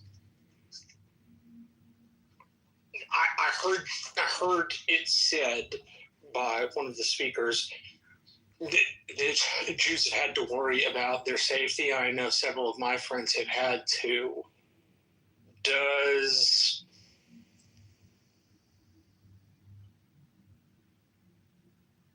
I'm trying to figure out how to phrase this. Anyway, what is it non-Jews can do? Aside from, standing up, speaking out, making sure they don't have, the platform to spew their hate. What's the most helpful thing we can do? I'm a Presbyterian Christian, so I, obviously come from a different faith tradition, but what, in y'all's view, what is the thing non-Jews can do to help Jews the most? Joseph, do you want to try that one? Marshall, thank you for that question. Fantastic question. And, in Jewish belief, really in all beliefs, I think, should be, but in Jewish belief, we know that the creator of the world created all of us, created every human. And the good thing about the creator God is he doesn't make mistakes, right? So if he made some people Jewish, and some non-Jewish or other faiths, right, that tells us that it's not God's plan that everyone has to be Jewish. But it is God's plan that everyone is part of the world journey, and I'm making this world a great part. So what we all could do, and all really need to do, and which is part of our divine purpose, is to say we're all here. Everyone, Jewish and non-Jewish alike, every human on this earth was created in the divine image with the purpose of uncovering the good in this world, right? And actually in the Torah, in the Bible, there's what's called 7 Noahide laws. 7 laws for every member of the human race, right? Noah, and based on the story of Noah and the ark, where the whole world was flooded and only Noah and his family survived. Every human is a descendant of Noah, right? We're all family that way. And God then gave 7 universal laws that are really the laws that keep this world civil and moving forward and the great world it is. I'll just share them briefly, right? One is to acknowledge a greater power, right? There's something greater than me, and not to curse the greater power.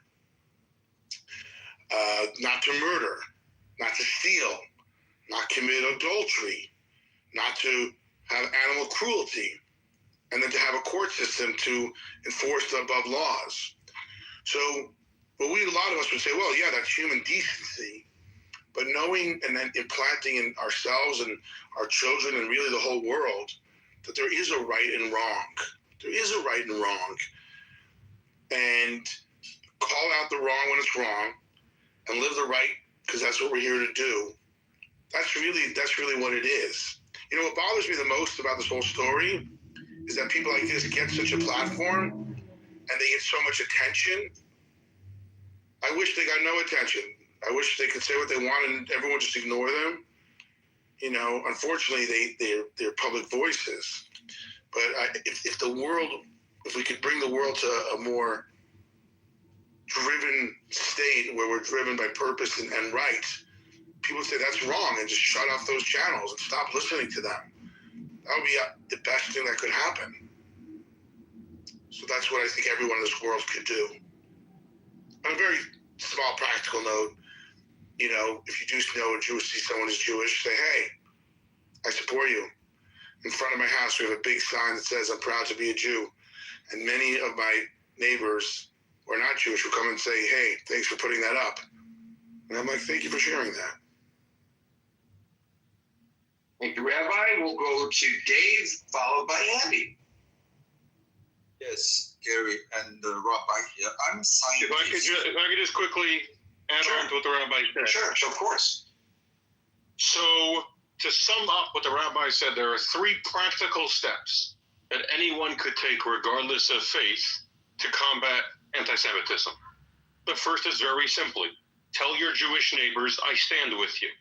As someone who grew up a Jew in America, a 6th-generation Jew in America, and someone who has also had their house attacked multiple times, I can tell you when someone says, and sometimes they feel silly saying it, like, yeah, hey, by the way, I stand with you, every single time is deeply meaningful.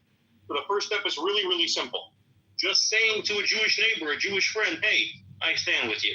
The other side of that is when you're in a place where someone is spreading anti-Semitism, to have the courage to say, I disagree, which are some of the hardest words to say ever. To say, I don't agree with that perspective. I don't agree with anti-Semitism. The second step is morality, what the 7 Noahide laws create. Because, as we said, anti-Semitism is immorality in practice. In a moral society, anti-Semitism cannot function. So by living a moral life, you are fighting anti-Semitism, just by the nature of living a moral life. Because where there is morality, anti-Semitism cannot survive. And number 3, and this is perhaps the most practical, in the neighborhood you live in, I would say within a 10-minute drive of your house, regardless of where you live, because it sounds like you live in America, correct? Arizona is America. Oh, no, that was Arizona. Okay. Who was the last one who spoke? I'm sorry. Was it who you? I think it was Marshall. It's Texas. Yeah, I'm sorry. If Texas is still part of America and it has not seceded yet, yes. So for now, it's still America. Within Texas, you can't say 10 minutes because, you know. But within a relative close distance to your house, there is a Chabad house. That Chabad house, I run a Chabad house on a college campus in Kentucky. You know what the number 1 item is on our budget? Above our mortgage, above food, above our mortgage, salaries of all the staff. The number 1 item on the 2020 budget is security. Is cameras, is armed security for big events, is where we have to reinforce the doors this year. We have to unify 2 doors into 1, because that's what the FBI said is best for the security in the back of the building. So if one has the ability, make a donation, if it's $5, if it's $500, to your local Chabad to ensure the Jewish community has security. Those are 3 simple steps anyone can take.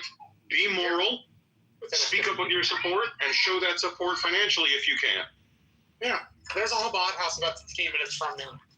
A temple a Reformed temple about 10 minutes from me. So it's very close. You know, my parents were Winter Texans. They were neighbors of yours, Marshall. And when I ever went down to the Rio Grande Valley, I exercised my Jewish identity by visiting synagogue there. And so it was a very active synagogue. And I was kind of surprised. I didn't know when I was a young man coming down to the deepest part of Texas whether there would be an active Jewish community, but there was.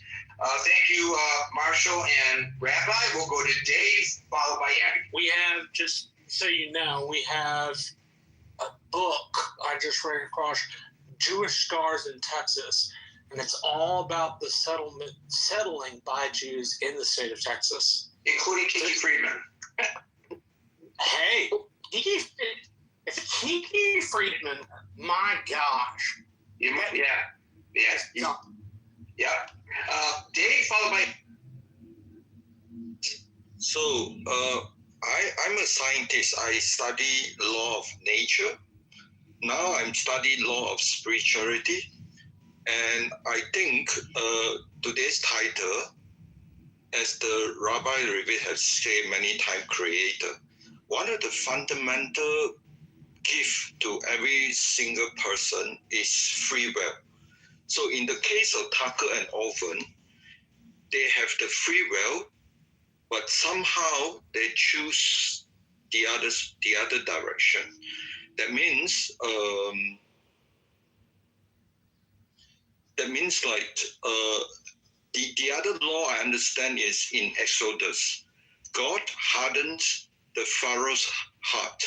I think in the case of Tucker Oven, they have the free will, but at the same time, God hardened their heart so that they keep preaching hate against the Jews. So they are doing God's job, but still they have the free will to fight it. And that's the whole idea about Israel. That is the one who wrestled with God, and Jacob become Israel, struggle with man to become struggle with God. So they are given the free will, and yet they are hardened by God to be tested, and they fail, and they keep on doing something that is preaching hate. So I find these are the foundation of the concept, that there are people who are hardened by God, and if their free will is not strong, then they would do exactly to the other side. But if your free will is strong, then you would choose to struggle with God and end up prevailing. So these are the fundamental principles. I want to ask the rabbi here. There are stories about King David fighting with adultery, killing the woman's husband, and eventually repent and pardoned by God. And there are many characters in Old Testament are like that.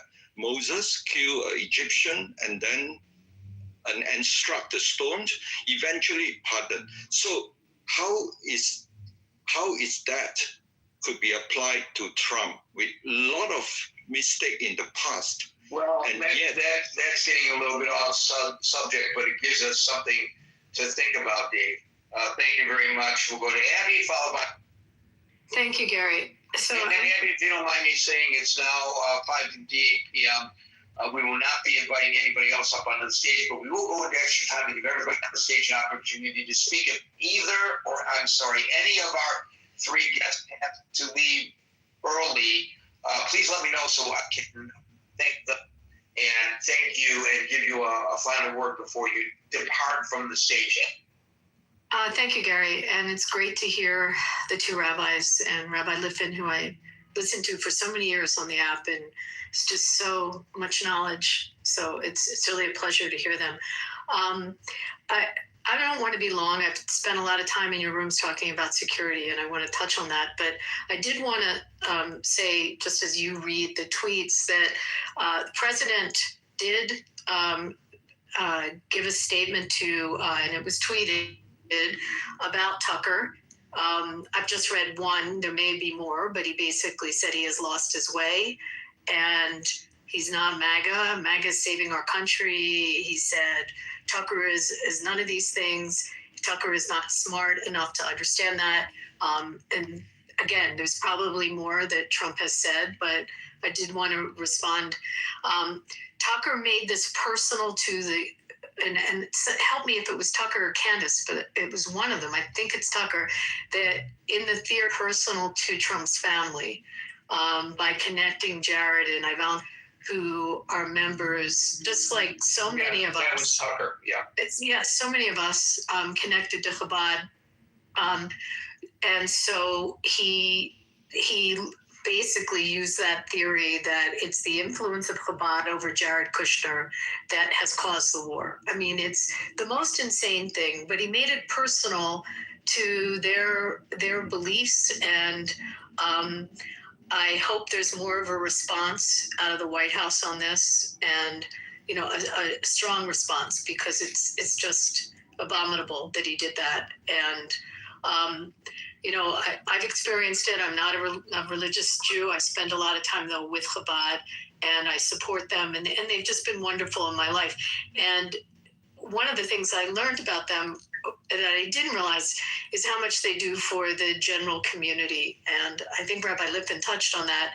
But, I learned about it when I saw basically had soup kitchens here in my state, as well as going into the prisons and meeting with people there. I mean, they just have a lot of community outreach.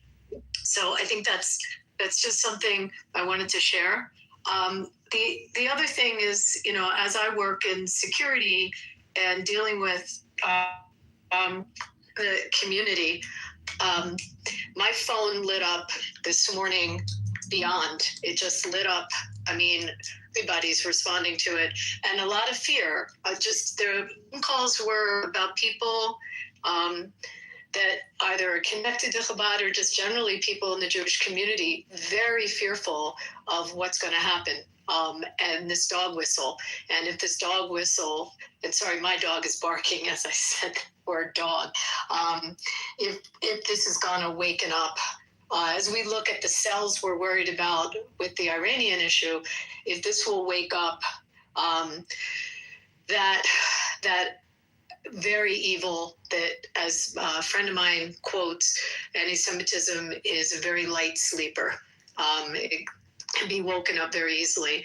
And I can't begin to tell you just the reaction today from across the board, at least in my state. And we're taking measures. I mean, I immediately called the main Chabad houses here. I know that they have usually 2 to 3 armed guards in front. Our local Metropolitan Police is ramping up their security right now, and everyone's just scared to death of this. It's to have them named in it. I think to answer the question that was asked on what people can do, when communities get attacked, and our federal government looked at this, and as communities that we have, whether it's the Asian community that had it during COVID, the Black community, the Hispanic community, our federal government created a security grant system. It's not perfect.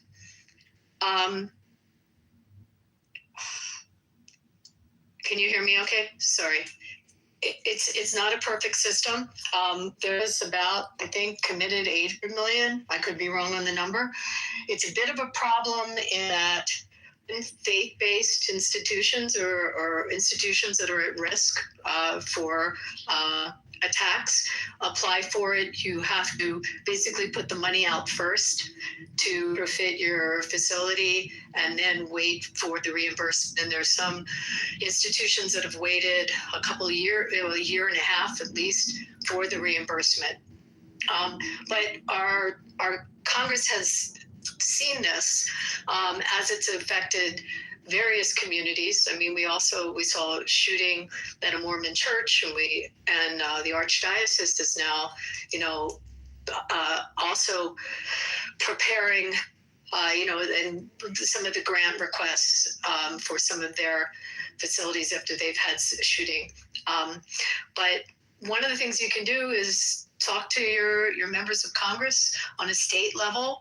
Some states, there's 12 states that supply money for institutions that are at risk. The money is for security. It's to target harden the facility. And you can, reach out to your state legislators, your governor's office, or your local, city council, just to make sure that right now we have the problem. And the problem's there. So to make sure there's security for it. I mean, to fix the problem is a much deeper conversation, and it sounds like you're having it. But what you can do is know that there are people, in our government that are aware of it and are trying to address it. And it's at a heightened level that, again, all I can tell you is everyone is scared and everyone's on alert. And the bomb threats, the emails, the phone calls that come in rapidly, they're there. Besides all the horrible social media posts that everyone sees, these are real threat to life incidents that we have. And we have hundreds and hundreds of them. And this just wakes up a very, very scary, it pokes a very bad bear. So that's what I want to say. And again, thank you to the two rabbis. It's great to hear them. Thanks, Kay. So, Abby, you mentioned the other houses of faith that are also under attack. And as I pointed out in a long posting in our chat, which is linked above, it's my belief that the reason these haters attack religious institutions is because no matter what our faith, those religious institutions are the center of our societies. And so if you attack those centers of society, you are not just spreading the fear among those individuals in that congregation, but to everyone who's a member of these faiths. It's very effective, and that's why it's so onerous, beyond the obvious. Thank you, Abby. We'll go to William, followed by Mary. Thank you for the room. Thank you, rabbis, for coming. And Mesquite. Don't forget Mesquite. I assumed she was a rabbi, but I could be mistaken. No, I am not. I am a Chabad participant on the Upper East Side. Okay, terrific singer. By the way, I just want to point out, she mentioned anecdotally something that happened today, that something she posted today, which I happened to see. It's gone viral. I couldn't miss it. And I'm happy to see something go viral to maybe counter a little bit this stuff that Tucker and Owens are doing. But this was a New York moment. Mesquite was on the subway, and some guy started singing. I guess he was trolling for money. It happens all the time on the subways, and some people ignore him, some people give him money, some people enjoy the music, some people are offended that somebody is singing without being asked on the subway. And her friend picked up her phone and started videotaping it. And Mesquite, they don't know each other. She starts singing along with the guy. The guy starts moving towards her. They're holding hands and singing. They don't even know each other. They never saw each other before. They'll probably never see each other again. But we talked about the dirt, the grime, the crime of New York City, but this is part of the fabric of New York City as well. It was really quite the moment. So I just wanted to underscore that. Mesquite, you should actually join the chat above and link it in the chat. I think people would love to see it. It was quite uplifting. Amazing. I will do that. Thank you. William, followed by Mary. Go ahead. William, continue, follow. So, yeah, My brother is a member of Chabad Shul, not far from my house in Philadelphia. I attend with him sometimes, and I've learned a lot more about Judaism in that way. I'm a member of a Reform synagogue, also in Philadelphia, and we have had pretty expensive security for decades, and it's been a serious concern. And I've seen, like, around the time of the Tree of Life incident, I saw a lot of members of other faiths coming to the Reform synagogue to say, yes, we're here with you, we stand with you, and that meant a lot to me and the other members of the synagogue. And I appreciate the rabbis telling us, and Makit, I appreciate you sharing with us how we can constructively approach this and help and make the world a better place, as is said in the Reform synagogue. So, I asked my brother if he wants me to go with him on Saturday. He hasn't gotten back to me, but I think it's important just to show up and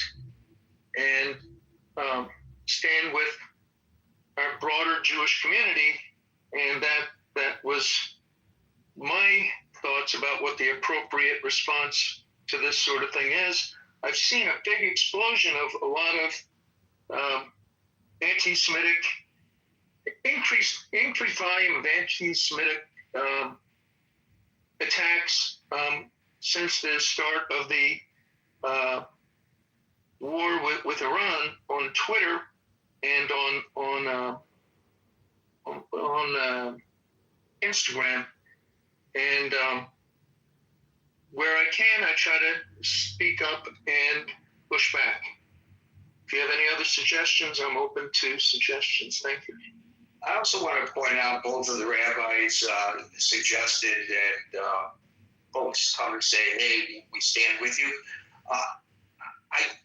This is just to point out that this is not narrowly focused on Jews believing in this with regard to Jews, because the Jewish community has always shown support for other communities that have come under duress. That's part of what we're taught we're supposed to be doing as Jews. So I don't know if it's often the Jews ask for some of that in return, but I just wanted to point out the social justice aspects of Judaism are well documented and have made tremendous changes in our societies.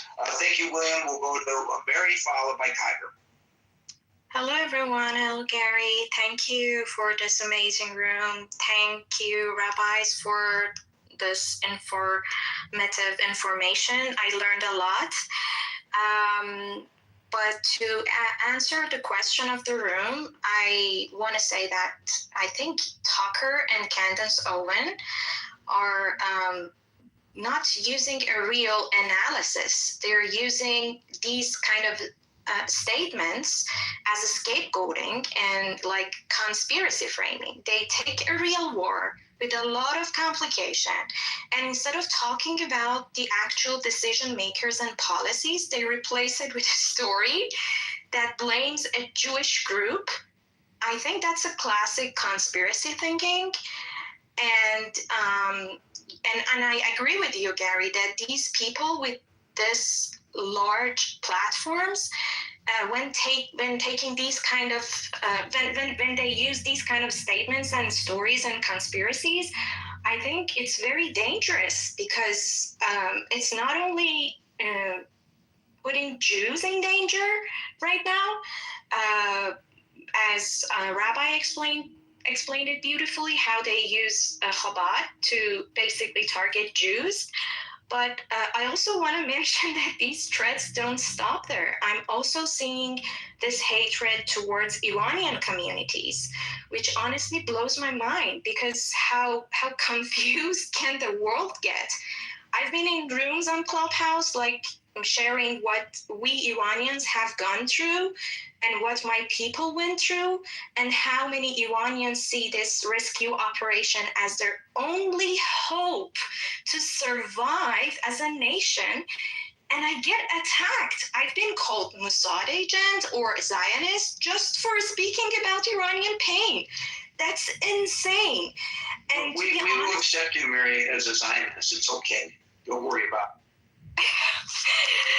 And to be honest, that makes us feel we're very alone in this world, and our only friends are specifically President Trump and the Republican Party, and our brothers and sisters in Israel and the Jewish community.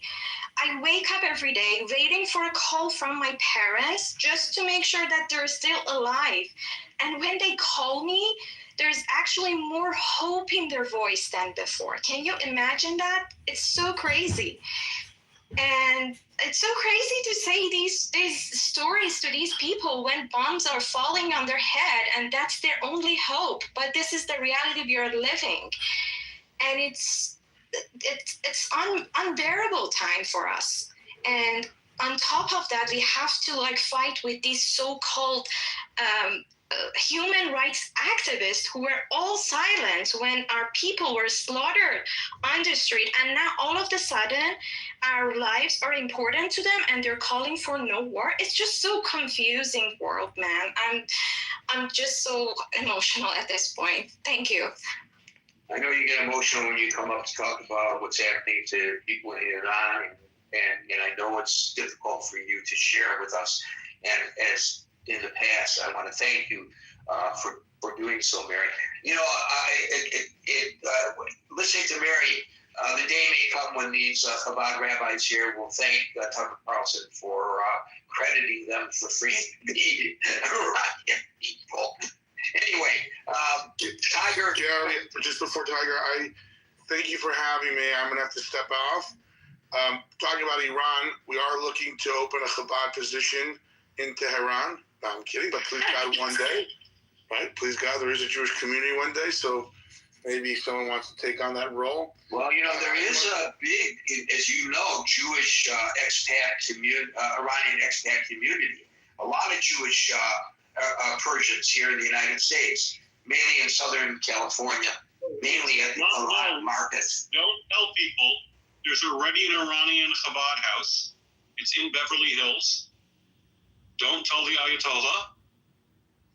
But there's already an entire Iranian Chabad house just in Beverly Hills. Well, I know where to visit when I go to Southern California next time. I will visit that Chabad house. But I do know that community a little bit, the Persian community there a little bit. I want to, before he leaves, thank Rabbi Wilhelm. I have a feeling that Mesquite has put us together for a reason, and we will have opportunity to engage in the future, maybe just on a friendship basis even. I'm looking forward. Thank you all. This was a very interesting journey to go on. And it's wonderful to be in a room with people who care about the world, about the Jewish people, about fellow Jews, and about Chabad. So thank you, and have a wonderful night. And thank you for your uplifting words earlier, because it is important for us to look at the positive as well. Thank you very much, Rabbi. And thank you, Mary. We go to Tiger, followed by... Well, hopefully I'll be short. I think we have to recognize that Tucker Carlson was a political journalist in America, which means he's very trained in how to do propaganda. And is he as well trained as you? Would you rate him as good as you? The common tools that he likes to use are just the same as any other propagandist, right? There's one that he tries to control the narrative. That's a big one. There's the other one where he appeals to emotion but not analysis. That's where he lets people's lack of judgment and their easy to be incited to take a very emotional response to half truths or a biased view, or basically or just misinformation. So I guess the first step to combat that is to recognize it first. And it's just the same as how we should combat Gary's lies about me or China. Thank you. Thank you very much for putting me in the same category as Tucker Carlson. But why don't I have the number of followers he does through my lies? Because obviously it works for him. Ben, followed by Eli. He's always interesting, Tucker. Ben. Yeah, no doubt. So thanks to Gary. Thanks for having this room. Thanks to the rabbis. Thanks to Mary for her emotional story there. That's yeah. Just I don't know what else to say. Just that was wild. I ironically want to piggyback something that Tiger was saying, but not with the BS. I do think it's important to appreciate what it is that Tucker and people like Tucker and Candace are bringing to the table. Tiger mentioned the half truths. I think they do. They specialize in half truths. I think it's really, really frustrating for anybody involved in the American political system to watch what they do, because outside of their little bubbles, those views are not going to function on their own, right? So, and I could call out on both sides of that, whatever. That's not what this is about. Is Tucker and Candace both function within the conservative, or on the fringe of the conservative movement. They have to have the conservative movement, otherwise their ideas die completely on the vine. So they have to hijack those movements, and I think that's something really, really, really important to make note of. Is that their ideas are just so bad that they have to go on to something else. I think the other other important thing to acknowledge about in order to defeat their bad ideas is recognizing and calling out the fact that most of what they're saying is unfalsifiable, right? And you see this with a lot of this stuff with the Epstein, and trust me, there's a lot of stuff to do with Epstein that I have questions about. There really is. But a lot of the conspiracy theories behind Mossad with the killing of Charlie Kirk, which is something that Candace Owens is like, that's her big shtick right now, is the Jews are behind the killing of Charlie Kirk. Is as soon as you and I've debated with these people before, as soon as you dig down and dig down and dig down, then it becomes a circular argument, which is either, I think even Mary said something about it in regards to like being called out and being called one of them, or being called a Jew, or being called associated with. They make these unfalsifiable. Yeah, she was called a Zionist as if that's a derogatory term, Right. You Zionist. But it's again, it's like a lot of these people, they're using the same arguments and they're unfalsifiable. They just go in circles. So, I don't even bother. I think it's important to call them out. And I think that, look, I'll finish with this. Like Charlie Kirk, who is somebody who you can absolutely disagree with, and I have absolutely every degree of respect for people who disagree with what Charlie Kirk pushed. But one of the biggest things that he pushed was having the marketplace of free ideas. The marketplace of free ideas obviously does not mean the freedom from consequences, but the marketplace of free ideas also means calling out bad ideas. And Charlie Kirk did that, and I think that's the reason they're so willing to go after him now. Is because Charlie Kirk said, yeah, look, we want to have good ideas that absolutely bring those to the light. But I have no issue with shutting down ideas, but shutting down bad ideas, that's where I stand. So let's recognize first and foremost, and it's not just that's Andrew Tate, it's all of these pieces of human debris. Let's acknowledge the fact that there's a huge wide variety of the audience that want to listen to that stuff because they are half-truths. And it's important to recognize that they're half-truths, and it's important to call out the unfalsifiability of it. And again, Gary, I appreciate you calling this out, because this has been such a thorn in my side when it comes to the far right and that kind of thing. It's like, as a more moderate person, it's so infuriating. I mean, you literally had Nick Fuentes, who's in the same category as them, saying that his followers should not vote Democrat. And that's fine if you want to vote Democrat. But again, this is a guy who's trying to hijack a right-wing movement. So just to give you an idea of how far back around he's gone. So, but anyways, yeah, God bless to all. And again, appreciate you hosting these rooms, Gary. He may have built more than he can chew as the president finds his Supreme Leader of the Islamic Republic of Iran. That's very fitting, quite frankly. And Abby brought that up, right? Like, I mean, even Trump is like, yeah, these guys are nuts. Thank you guys so much. I just have to step out, but this was such an interesting conversation, and I really appreciate everyone's inputs. And Mesquite, you are welcome here anytime, and I may actually bend your arm to return sometimes. If I don't see you. I know you're a very, very busy young lady, but anytime you can find to join us, everyone here would be appreciative. Thank you, Gary. I appreciate that. Thank you for your contribution today. Jim East, you get the last word, and then we'll let the rabbi say some final words as well. But Jim, you're up.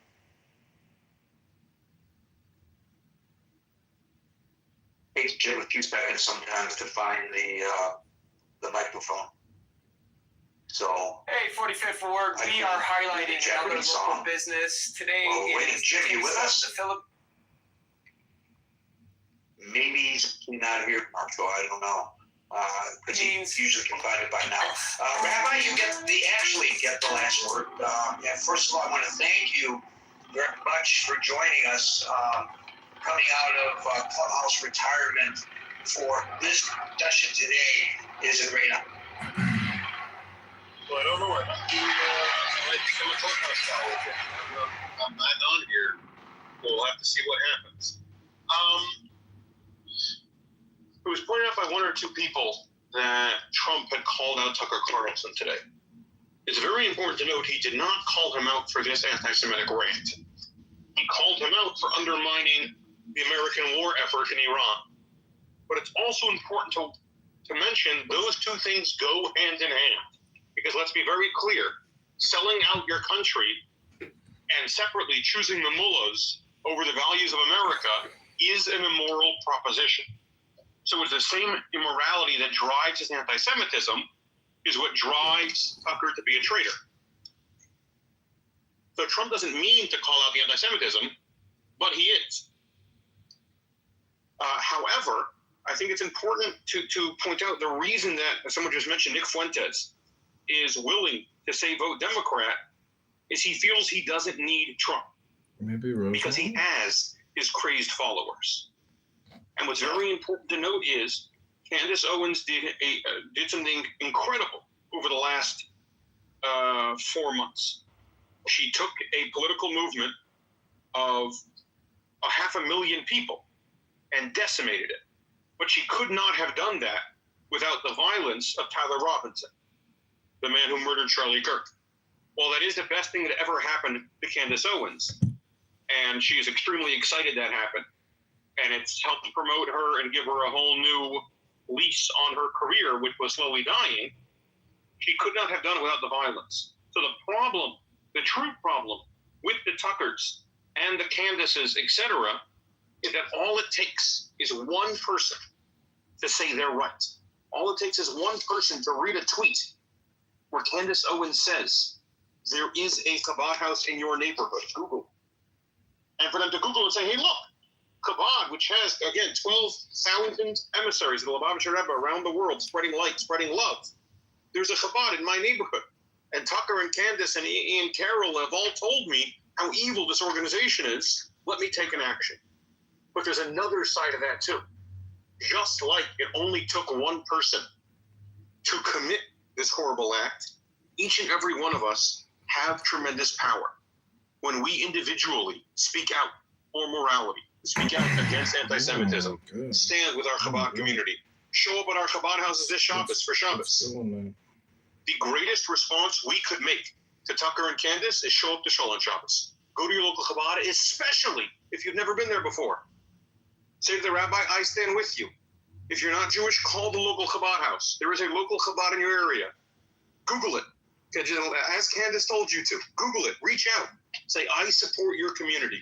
Because just like it takes one act of evil, it takes one act to change the world for the good. There was only one George Washington. There was only one Winston Churchill.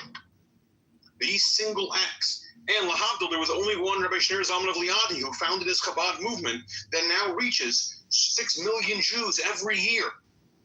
All it takes is one act to change the world, and each and every one of us could be that agent. Make your choice well. Well, when it comes to visiting Chabad houses, I will put yours and Rabbi Wilhelm's on my bucket list. Who knows? I may be in Kentucky, traveling in my van. I like traveling around in my van. And I love Kentucky. Beautiful. We've got bourbon. Come on by. All right, I will let you know ahead of time so you can prepare yourself for the onslaught of Gary. Folks, we're here Monday through Friday from 5 p.m. to 6 p.m. New York time. So until 5 p.m. New York time tomorrow for the next edition of the Critical Thinking Forum. Everybody be safe, be well, and peace out.